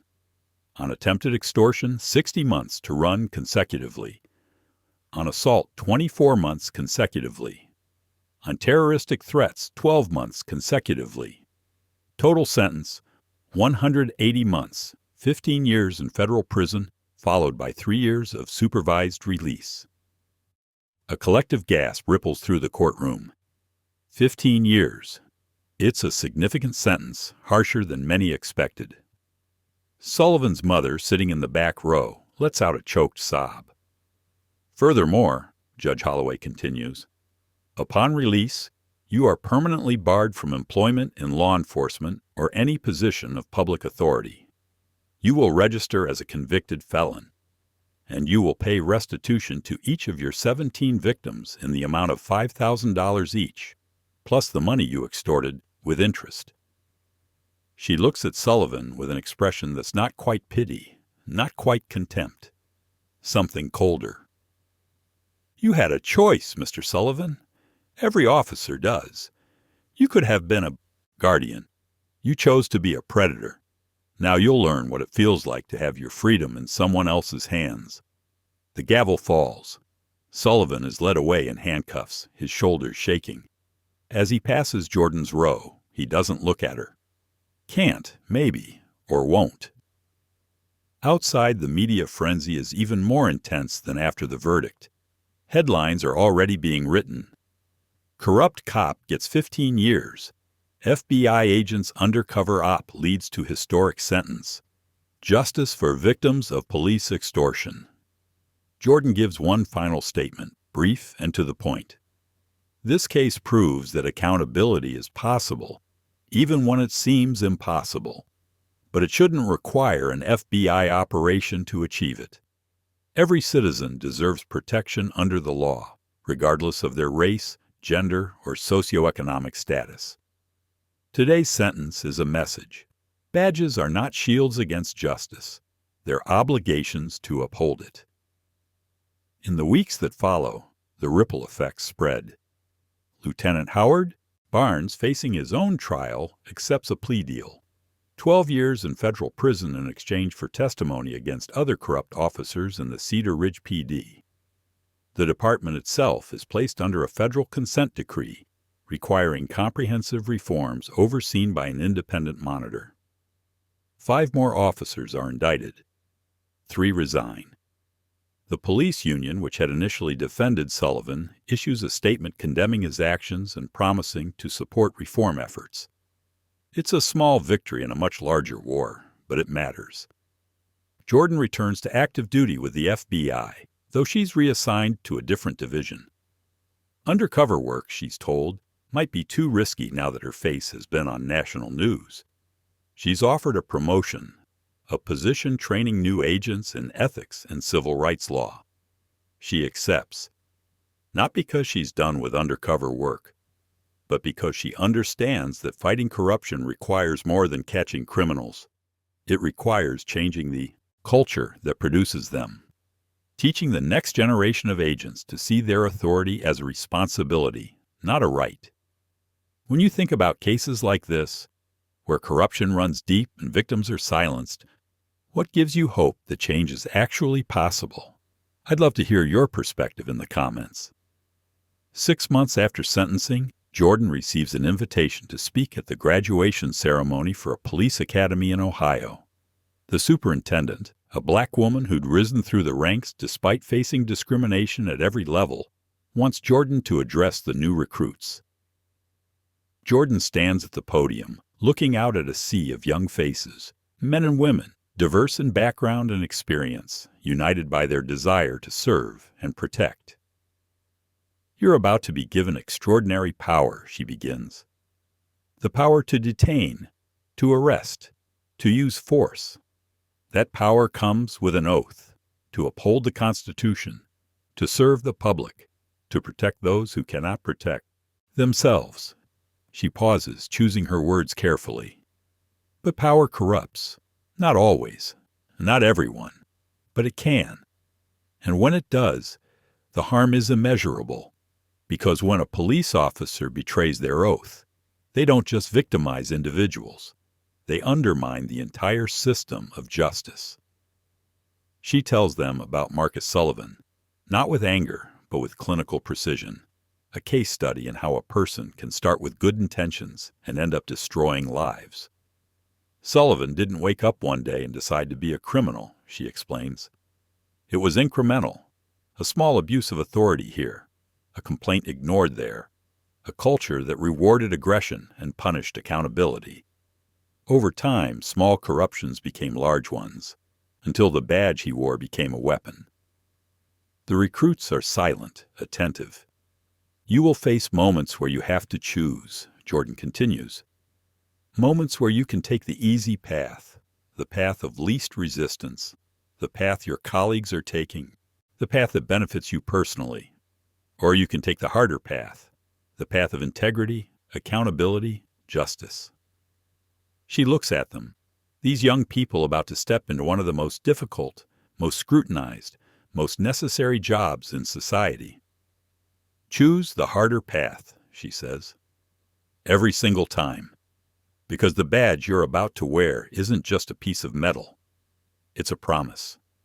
A promise to the people you serve that you will be better than Marcus Sullivan. That you will use your power to protect, not exploit. That you will honor the oath you're about to take." They rise to their feet, applauding. Jordan hopes it's more than performative. Hopes that some of them, at least, will remember this moment when they're faced with their own choices. Later, driving back to Philadelphia, Jordan gets a call from Alicia Freeman. The civil lawsuit against Sullivan and the Cedar Ridge PD has been settled. The department's insurance has agreed to pay $2.3 million to be divided among the 17 victims.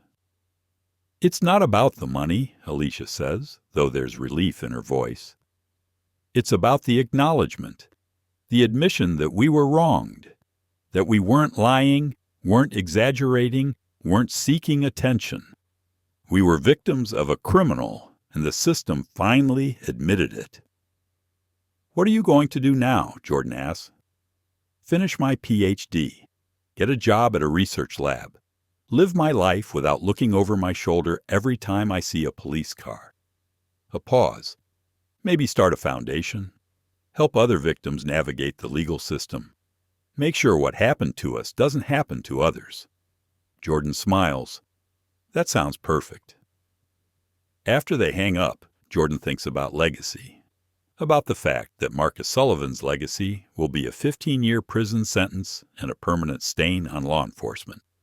But Alicia's legacy, and Simone's, and the others, will be reform, change, justice. Victims becoming advocates. Trauma becoming purpose. It's not a happy ending. There are no happy endings when justice comes at the cost of suffering. But it's an ending that matters. An ending that changes things. And sometimes that's enough. 1 year after the verdict, Jordan Monroe stands in the conference room of the FBI's Civil Rights Division in Washington, D.C., presenting the findings from Operation Accountability, the name given to the broader investigation that began with Sullivan's arrest. The room is filled with senior officials, Justice Department attorneys, and representatives from police reform organizations. On the screen behind her, a map of the United States dotted with red markers, each representing a jurisdiction where similar patterns of corruption have been identified. Cedar Ridge wasn't unique, Jordan explains, using a laser pointer to highlight clusters. Our investigation uncovered similar operations in 43 municipalities across 17 states. The methodology is consistent, targeting vulnerable populations in affluent areas, manufacturing violations, extorting cash payments, and using institutional power to suppress complaints. She clicks to the next slide. Statistics: hundreds of victims, millions of dollars in illegal collections, dozens of officers implicated. The common thread, she continues, is a culture of impunity. These operations thrive in departments where supervision is weak, accountability is absent, and the blue wall protects bad actors from consequences. A hand raises. Deputy Attorney General Marcus Webb, a career prosecutor with 30 years of experience. What's the recommendation, Agent Monroe? Jordan clicks to her final slide. A comprehensive reform proposal. Federal oversight. Mandatory body cameras with footage that can't be deleted or modified by individual officers. Independent civilian review boards with actual authority to investigate and discipline. Whistleblower protections for officers who report misconduct. And most importantly, elimination of qualified immunity for officers who violate constitutional rights. Webb nods slowly. That's ambitious. It'll face significant pushback from police unions. It will, Jordan agrees. But the alternative is maintaining a system that incentivizes abuse and punishes accountability. The Sullivan case generated national attention. We have political will right now. If we don't act, we're complicit in the next Marcus Sullivan. The presentation leads to action. Within 3 months, the Department of Justice announces a nationwide initiative targeting police corruption. Task forces are deployed to 20 cities. Federal consent decrees are imposed on departments with patterns of civil rights violations. Legislation is drafted to reform qualified immunity. It's not perfect. Change never is. But it's movement in the right direction. Jordan, meanwhile, finds herself becoming a reluctant public figure. She's invited to speak at conferences, to testify before congressional committees, to appear on news programs. She declines most of the invitations, but accepts some, the ones where she thinks she can make a difference. On a Tuesday morning in March, she sits across from a Senate subcommittee examining police reform. The ranking member, Senator Patricia Olson from Iowa, asks her a question that's been posed a dozen times in a dozen different ways. Agent Monroe, some critics argue that cases like Officer Sullivan's are aberrations, that the vast majority of law enforcement officers are honorable people doing difficult work. What's your response? Jordan leans into the microphone. Senator, I agree that the vast majority of officers are honorable, but that majority has a responsibility to police their own ranks. When they see corruption, they have to speak up. When they see abuse, they have to intervene. The thin blue line mentality, the idea that officers must always support each other, right or wrong, is what allows Marcus Sullivan's to thrive. She pauses, gathering her thoughts. In Cedar Ridge, there were good officers. Officer Kevin Rhodes was one of them. But he stayed silent for 3 years because he was afraid of retaliation. That fear is rational. We've documented hundreds of cases where officers who reported misconduct were harassed, ostracized, or forced out of their departments. Until we create systems that protect whistleblowers and punish those who retaliate against them, good officers will continue to stay silent, and bad officers will continue to abuse their authority. Senator Olson nods. Thank you, Agent Monroe. Your testimony has been illuminating. After the hearing, Jordan is approached by a young woman in the hallway. She's maybe 25, wearing a professional suit that looks slightly too big, like it was borrowed. Her hands are shaking as she extends one toward Jordan. Agent Monroe. My name is Taylor Richardson. I'm a law student at Georgetown. I just wanted to say thank you. Your case, what you did, it inspired me to focus my studies on civil rights law. I want to be the kind of attorney who fights for people like the women Officer Sullivan victimized. Jordan shakes her hand, struck by the sincerity in her eyes. That's important work. We need more people willing to do it. Can I ask you something? Taylor says hesitantly. When you were in that parking lot, when Sullivan had his gun pointed at you, were you scared? Jordan considers lying, offering a heroic narrative about fearlessness in the face of danger. But she chooses truth instead. Terrified, she says. I'm trained for high-stress situations, but training and reality are different. In that moment, I knew he could pull the trigger. I knew I could die, and I knew that if I did, he'd probably get away with it, claim self-defense, plant a weapon, whatever story he needed to tell. But you didn't fight back. You didn't pull rank. No, because fighting back in that moment would have meant winning a battle and losing the war. If I'd revealed my FBI credentials, Sullivan would have backed off. But he also would have gone on to victimize someone else, someone without my advantages. By absorbing the abuse, I ensured he'd never get that chance. Taylor's eyes are bright with unshed tears. That took incredible courage. Jordan shakes her head. Courage is a luxury. What I had was training, resources, and the knowledge that I had a whole federal agency backing me up. The real courage belongs to women like Alicia Freeman and Simone Ellis, who fought back without any of those advantages. They talk for a few more minutes, then Taylor excuses herself to get to class. Jordan watches her go, thinking about ripple effects, about how one case, one verdict, one sentence can inspire a new generation to fight for justice. That evening, Jordan has dinner with Agent Foster at a restaurant in Georgetown. They're celebrating. The Cedar Ridge investigation has resulted in 23 convictions, comprehensive department reform, and a significant decrease in civilian complaints. To accountability, Foster says, raising her glass. To accountability, Jordan echoes. They toast, and for a moment, they just sit in comfortable silence. Then Foster asks the question she's been holding back for months. Are you okay? Really? Jordan sets down her glass. Define okay. You know what I mean. The undercover op, the trial, the publicity, it's a lot. Even for someone as strong as you. Jordan considers this. She could deflect, offer platitudes about resilience and moving forward. But Foster deserves honesty. I have nightmares, Jordan admits. Not every night, but regularly. I dream about Sullivan pulling the trigger, about the gun going off, about dying in that parking lot and nobody ever knowing the truth. Foster reaches across the table, not touching, just offering proximity. Have you talked to anyone? The Bureau has counselors. I know.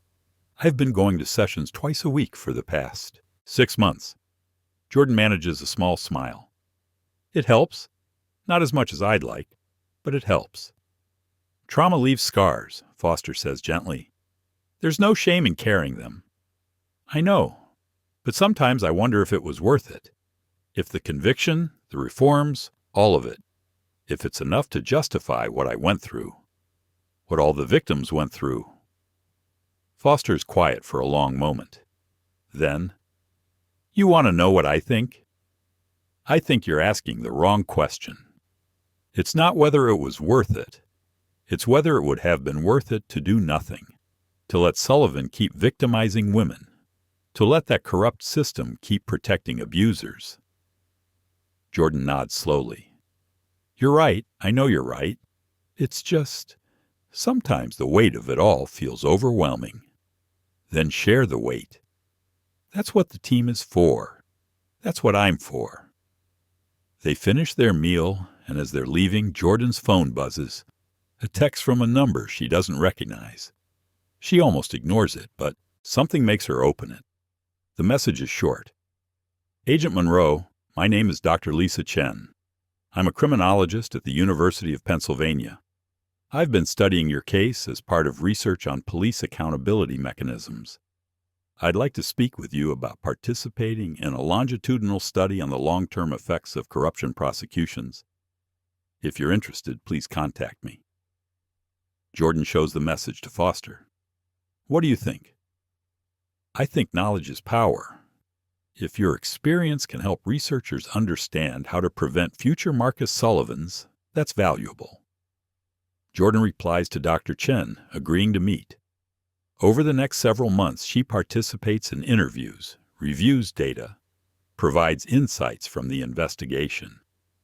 The research eventually becomes a comprehensive study published in the Journal of Criminal Justice, examining how federal intervention in local police corruption can create systemic change.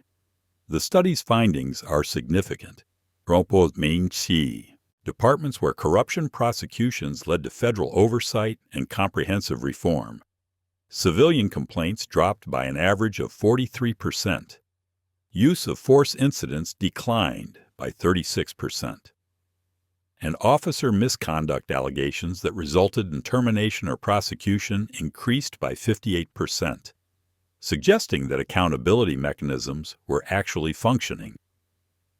Your case is a blueprint, Dr. Chen tells Jordan during their final interview. It demonstrates that change is possible, but only when there's political will, institutional support, and victims brave enough to come forward. Jordan thinks about that phrase, victims brave enough to come forward. It places the burden on those who've already been harmed, asking them to relive trauma in service of preventing future harm. It's not fair, but it's the reality of a system that prioritizes institutional protection over individual justice. 2 years after the Sullivan verdict, Jordan is promoted to supervisory special agent, overseeing a team of agents focused on civil rights investigations. It's demanding work, long hours, emotionally draining cases, constant exposure to humanity at its worst. But it's also meaningful. Every case they close, every corrupt officer they prosecute, every victim they help achieve justice, it matters. Not in some abstract theoretical way, but in concrete, measurable impact. One afternoon, Jordan receives a call from Alicia Freeman. She hasn't spoken to Alicia in several months, but she recognizes the number immediately. Jordan, it's Alicia. I hope I'm not interrupting anything. Not at all. How are you? Good. Really good, actually. I defended my dissertation last week. Dr. Freeman now. Congratulations. That's incredible. Thank you. I couldn't have done it without you. Without this whole experience, honestly. It forced me to develop a kind of resilience I didn't know I had. They talk for a while, catching up on life, careers, the small victories that accumulate into larger ones. Then Alicia asks, "Can I tell you something?" Of course. I used to hate that this happened to me. The assault, the trauma, the fear. I used to think it ruined me, that I'd never fully recover. But lately, I've been thinking about it differently. What Sullivan did was evil, unforgivable. But what I did in response, coming forward, testifying, refusing to be silenced, that was powerful. That was me taking back agency. And in a strange way, it's shaped who I've become. Jordan understands exactly what Alicia means. Trauma doesn't define us, but our response to it does. You transformed something terrible into something meaningful, Jordan says. That's not minimizing what you went through. It's honoring how you survived it. Exactly. And I want you to know, I'm using my platform now. I speak at universities, advocate for police reform, mentor young women who've experienced similar violations. I'm turning my pain into purpose. After they hang up, Jordan sits at her desk, staring out the window at the Washington skyline. She thinks about legacy again, about how Marcus Sullivan's actions will echo through history as a cautionary tale, a symbol of corruption exposed and punished. But Alicia's actions, and Simone's, and all the other victims who chose courage over silence, those will echo as inspiration. Proof that even in systems designed to protect the powerful, justice is possible when enough people refuse to accept injustice. Looking at Jordan's journey and Alicia's transformation from victim to advocate, what does true justice look like to you? Is it just about punishment, or is it something deeper? Share your thoughts below. 3 years after the verdict, the Cedar Ridge Police Department looks fundamentally different. Under federal oversight, they've implemented comprehensive reforms, mandatory bias training, community policing initiatives, transparent complaint processes, and a civilian oversight board with real authority. Crime rates haven't increased. In fact, they've slightly declined. But more importantly, community trust has improved measurably. Surveys show that Cedar Ridge residents, particularly in communities of color, feel safer reporting crimes and interacting with police. It's not perfect. Old attitudes die hard, and cultural change takes generations. But it's progress. Jordan visits Cedar Ridge one more time, invited to speak at a community forum on police accountability. The event is held in the same courthouse where Sullivan was convicted, but now the room is filled not with spectators at a trial, but with citizens engaging in dialogue about the future of their police department. She speaks about the investigation, the trial, the reforms. But mostly she speaks about hope, the idea that systems can change, that accountability is achievable, that justice, while slow and imperfect, is possible. After her speech, a young black woman approaches. She's maybe 19, wearing jeans and a Howard University sweatshirt.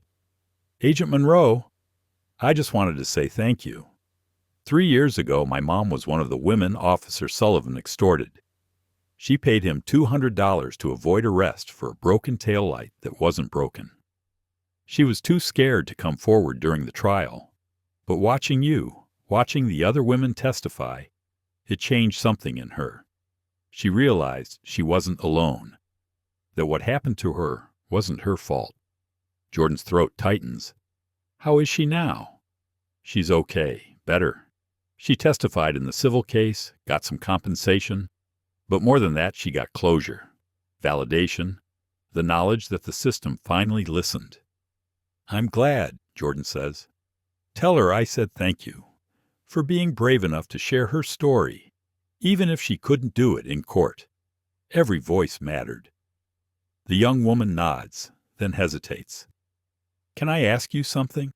What you did, going undercover, letting Sullivan abuse you, to build a case, was it hard to live with afterward?" Jordan takes a deep breath.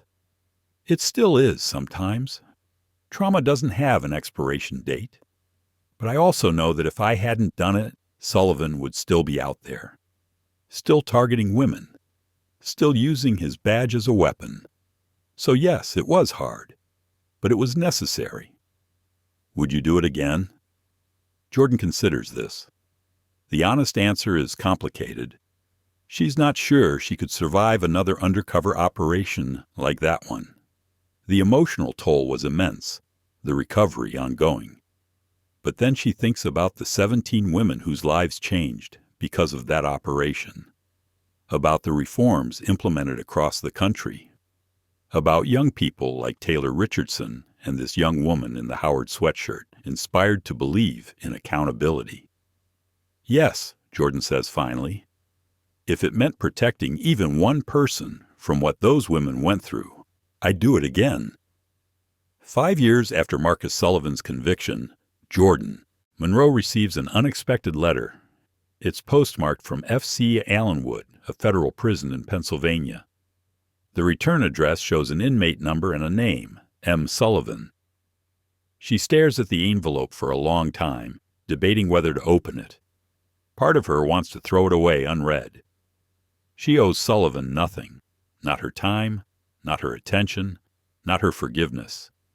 But another part, the part trained to gather information, to understand motivations, to see patterns, wants to know what he has to say after 5 years of incarceration. She opens it. The letter is handwritten on lined paper, the penmanship careful and deliberate. It reads, "Agent Monroe, I don't expect you to read this. I don't expect forgiveness or understanding. I'm writing because my therapist says I need to take accountability for my actions, not just legally, but morally and emotionally. What I did to you and those 17 women was wrong. Not just illegal, evil. I used my authority to terrorize people who'd committed no crime other than existing in spaces I decided they didn't belong. I convinced myself I was maintaining order, keeping neighborhoods safe. But that was a lie I told myself to justify cruelty. Prison has given me time to think about who I was and why. I was raised to believe that power was something you took, that respect was something you demanded. My father was a cop, and he taught me that the badge made you special, above regular people.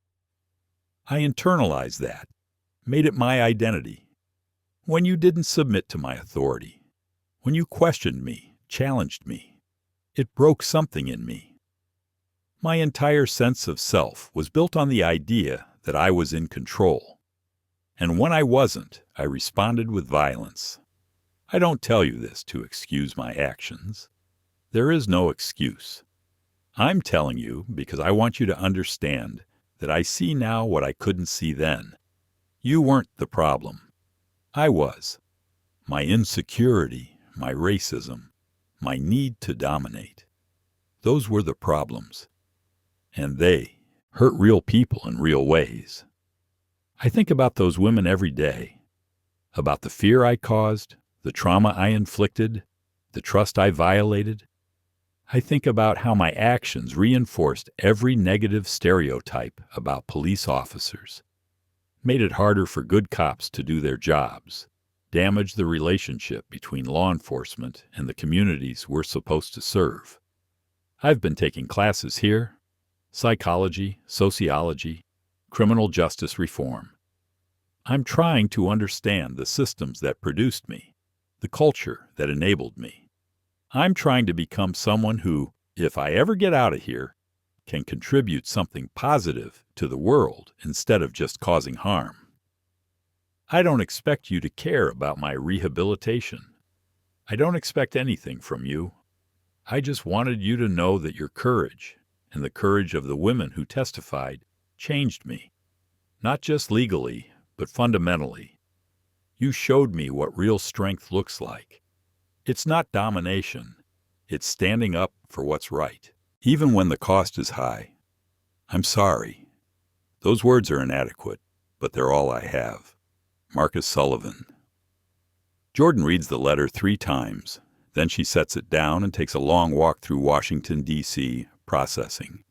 Is the letter genuine? Or is it a manipulation? An attempt to generate sympathy ahead of a parole hearing that's still a decade away? She can't know for certain.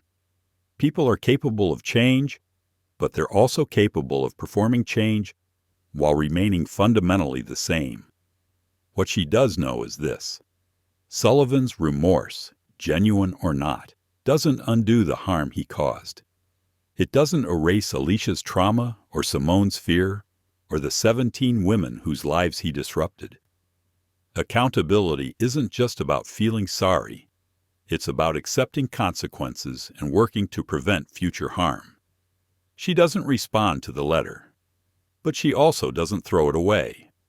She files it, a document of a moment, evidence that even the worst people contain the possibility of growth. Whether that possibility becomes reality, that's up to Sullivan. Meanwhile, Jordan's work continues. Over the next several years, her team investigates dozens of police corruption cases, securing convictions in 84% of them. She becomes a nationally recognized expert on law enforcement accountability, testifying before Congress, advising police departments on reform, training new generations of FBI agents. But she never forgets where it started. Never forgets that parking lot, that gun, that moment when she chose to endure rather than escalate. 10 years after the Sullivan verdict, Jordan is invited to deliver the keynote address at a national conference on criminal justice reform. The venue is a convention center in Chicago, filled with activists, attorneys, academics, law enforcement officials, people from every side of the reform debate. She stands at the podium, looking out at thousands of faces, and she tells them a story. 10 years ago, I was pulled over while riding my motorcycle through an affluent neighborhood. The officer who stopped me saw not a citizen, not a federal agent, not a human being. He saw a category. Someone who didn't belong. Someone he could exploit without consequence. He was wrong about the consequences, but he was right about something. I didn't belong in that moment, not because of my race or gender, but because I represented something he couldn't tolerate: resistance to unjust authority. The encounter that followed changed my life. It changed the lives of 17 other women. It changed law enforcement policy in 43 municipalities. It changed the national conversation about police accountability. But here's what I want you to understand. None of that change was inevitable. It required choices. My choice to stay calm rather than escalate. The victim's choice to come forward despite fear. Officer Kevin Rhodes' choice to testify against his colleagues. Prosecutor Rachel Chen's choice to pursue maximum charges. Judge Patricia Holloway's choice to impose a significant sentence. Change doesn't happen because systems spontaneously decide to reform themselves. It happens because individuals within those systems make hard choices, choices that often cost them something personally, but benefit the greater good. So my challenge to you today is this. What choice will you make? If you're in law enforcement, will you speak up when you see misconduct, even if it costs you friendships or career advancement? If you're a prosecutor, will you pursue charges against officers who violate civil rights, even when it's politically unpopular?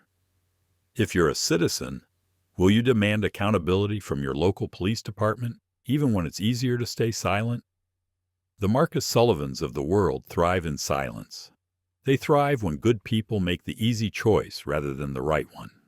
They thrive when systems prioritize self-protection over justice. But they can be defeated. Not easily, not quickly, but definitively.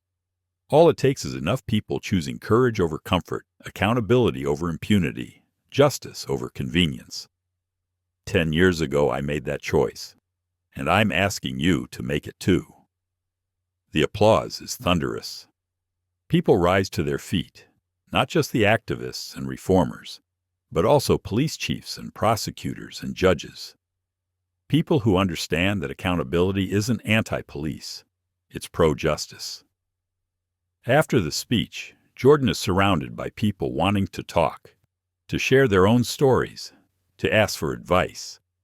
She gives what she can, knowing that each conversation is a seed that might grow into larger change. Among the crowd is a familiar face, Alicia Freeman, now Dr. Alicia Freeman, a biochemistry professor at MIT and founder of the Justice Advocacy Project, a nonprofit that helps victims of police misconduct navigate the legal system. They embrace the connection between them deeper than friendship, a shared experience of trauma transformed into purpose. You know what I realized? Alicia says as they step away from the crowd. Sullivan thought he was teaching me a lesson that day, about my place, about power, about who gets to move through the world freely. But the lesson I actually learned was different, that the system only works when we force it to work, that justice isn't given, it's fought for. Jordan nods. And that fighting doesn't always look like fighting. Sometimes it looks like endurance, patience, strategic restraint. Exactly. Sullivan wanted me to react with anger, with violence, with behavior he could use to justify his abuse. But I reacted with documentation, with testimony, with the law used correctly. And that's what defeated him. They talk for hours, along with Simone Ellis, who'd flown in from Seattle, and 3 other victims who've become advocates. They share updates on their lives, their work, their ongoing healing. They acknowledge that the scars remain, that trauma doesn't fully disappear, but also that they've built meaningful lives from the wreckage. Before they part, Alicia hands Jordan a book, a memoir she's written about her experience, titled Refusing the Narrative: How Victims Become Agents of Change. "You're in here," Alicia says, "not as the hero, as the catalyst, the person who showed me that the system could work if we pushed hard enough." Jordan flips through the pages, seeing her own story reflected through Alicia's eyes. It's strange, disorienting, to be a character in someone else's narrative, but also humbling. A reminder that our actions ripple outward in ways we can't always predict or control. What strikes you most about this entire journey, from that first traffic stop to systemic reform across the country? What lessons do you take from Jordan's story, Alicia's resilience, and the courage it took to change an entire system? I genuinely love to know your thoughts in the comments below. 15 years. After the Sullivan verdict, Jordan retires from the FBI. She's 53 years old with a career's worth of commendations, successful prosecutions, and systemic reforms to her credit. She could rest on those laurels, step back, enjoy a quiet retirement. Instead, she becomes a professor at John Jay College of Criminal Justice in New York City, teaching courses on police accountability and civil rights law. Her classes are oversubscribed every semester, filled with students who've heard her story and want to learn from her experience. She's a demanding teacher, requiring students to grapple with uncomfortable truths about power, privilege, and systemic injustice. But she's also inspiring, pushing them to believe that change is possible, that individual actions matter, that the work of justice is never finished but always worth pursuing. One evening, after a particularly intense seminar on qualified immunity, a student approaches her. He's a young black man, maybe 22, with the kind of earnest intensity that reminds Jordan of her younger self. "Professor Monroe, can I ask you something personal?" "Of course." "Do you ever regret it? The undercover op, I mean. The fact that you had to experience abuse to prove it was happening?" Jordan considers the question. It's one she's asked herself countless times over the years. "Regret is complicated," she says finally. "I regret that the system was broken enough that such an operation was necessary. I regret that 17 women were victimized before someone with my resources could intervene. I regret that Marcus Sullivan was allowed to abuse his authority for years before facing consequences." She pauses. "But do I regret the choice I made to go undercover, to absorb that abuse, to build an airtight case? No, because that choice led to accountability, to reform, to change that protected countless others from experiencing what those 17 women went through." The student nods, processing. "So suffering can have purpose?" "Not always.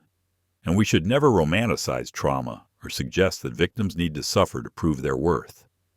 But sometimes suffering can be transformed into purpose. Sometimes pain can become power. Not because of the suffering itself, but because of what we choose to do with it." It's a lesson Jordan has learned and relearned over decades. Trauma doesn't automatically lead to growth. But when paired with agency, with support, with systemic change, it can catalyze transformation. 20 years after the Sullivan verdict, Jordan receives an invitation to return to Cedar Ridge for a ceremony. The city is renaming a section of Riverside Drive, the street where she was pulled over, as Accountability Way, and they want her there for the dedication. She almost declines. The last thing she wants is to be memorialized, to have her trauma turned into a tourist attraction. But then she thinks about the symbolism, about taking a space where corruption thrived and transforming it into a reminder that accountability is possible. She accepts. The ceremony is small, dignified. The mayor speaks about the city's journey from crisis to reform, acknowledging the painful history while celebrating the progress. The current police chief, a black woman who'd worked her way up through the reform department, talks about how the Sullivan case became a turning point, forcing the department to confront its culture and commit to genuine change. Then Jordan speaks, not about herself, but about the 17 women. She reads their names aloud one by one, acknowledging their courage, their suffering, their contribution to justice. These women didn't ask to be victims, Jordan says. They didn't ask to become advocates, symbols, cautionary tales. They were simply living their lives when a corrupt officer decided they didn't belong in this neighborhood. But they refused to let that moment define them. They chose to speak up, to fight back, through the legal system to transform their individual pain into collective power. She gestures to the new street sign. This isn't a monument to me. It's a reminder that accountability is possible, that justice, while slow and imperfect, can prevail, that systems can change when enough people demand it, and that the truest form of strength isn't the ability to dominate, it's the courage to stand up for what's right, even when the cost is high. The sign is unveiled. Accountability Way. Simple, direct, unforgettable. After the ceremony, an older woman approaches Jordan. She's in her 70s, wearing a church dress and sensible shoes. Her face is familiar, though Jordan can't immediately place it. "Agent Monroe, I'm Sarah Sullivan, Marcus's mother." Jordan stiffens, unsure how to respond. But Sarah's expression is open, sad, without hostility. "I wanted to thank you," Sarah says quietly. "Thank me for holding my son accountable, for not letting him get away with what he did." Sarah's voice trembles. "I raised him to be better than that. I taught him right from wrong. But somewhere along the way, he learned the wrong lessons, and the system I trusted to keep him on the right path, it failed him. It failed everyone." Jordan doesn't know what to say. She'd never considered Sullivan's family, the collateral damage of his crimes and his conviction. "I visit him in prison," Sarah continues, "every month, and I see someone different now. Someone who's beginning to understand the harm he caused. I don't know if he'll ever fully change, if he'll ever truly make amends. But I know that what you did, exposing his crimes, ensuring he faced consequences, that was the only way he had any chance at redemption." Sarah reaches out, takes Jordan's hand. "So thank you for caring enough to fight, for believing that justice mattered, even when it was hard." After Sarah leaves, Jordan stands alone on Accountability Way, looking at the street, sign, at the houses beyond, at the neighborhood that's changed so much and yet remains recognizably itself.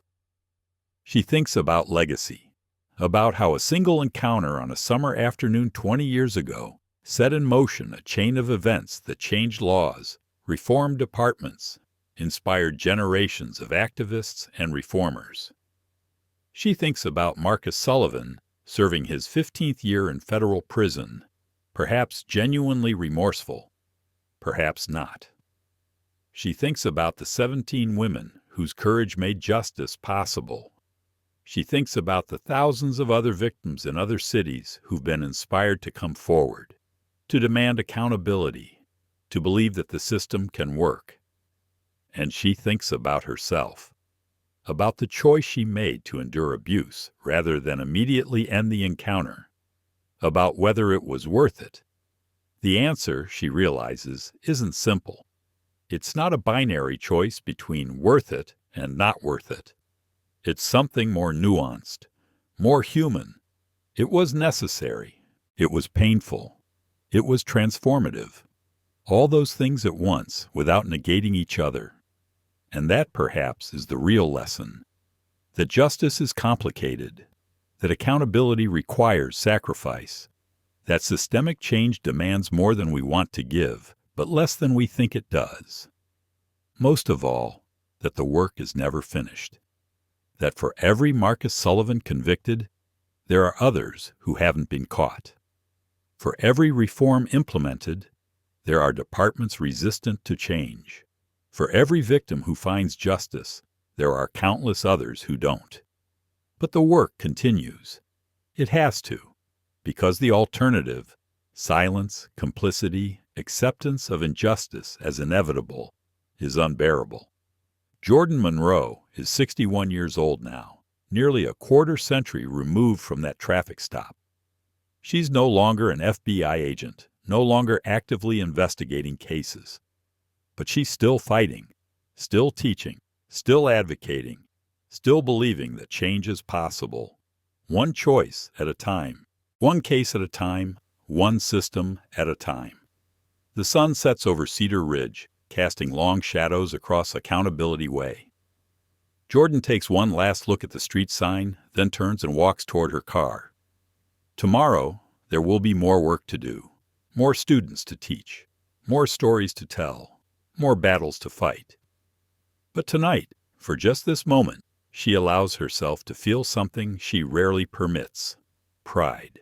Not in herself, but in what was accomplished, in the collective effort that turned trauma into transformation, pain into progress, injustice into accountability. It wasn't perfect, it wasn't easy, but it mattered, and in the end, that's enough. Thank you for watching this story. If Jordan Monroe's journey moved you, if Alicia Freeman's transformation inspired you, if this story made you think differently about justice, accountability, and the courage it takes to change broken systems, please take a moment to like this video, subscribe to Justice Stories, and share your thoughts in the comments below. What does accountability mean to you? Have you ever faced a situation where you had to choose between the easy path and the right one? What would you have done in Jordan's position? Would you have revealed your identity immediately? Or would you have endured the abuse to build an airtight case? These stories matter because they're not just about the past. They're about the present and the future. They're about what kind of society we want to build, what kind of justice system we want to have, what kind of accountability we're willing to demand. Your voice, your engagement, your willingness to grapple with these difficult questions, that's what keeps these conversations alive. That's what pushes systems to change. That's what honors the courage of every victim who came forward, every whistleblower who spoke up, every person who chose principle over convenience. So thank you for watching, for caring, for being part of this community that believes justice is worth fighting for. Until next time, this is Justice Stories, reminding you that accountability isn't just possible, it's essential, and it starts with us.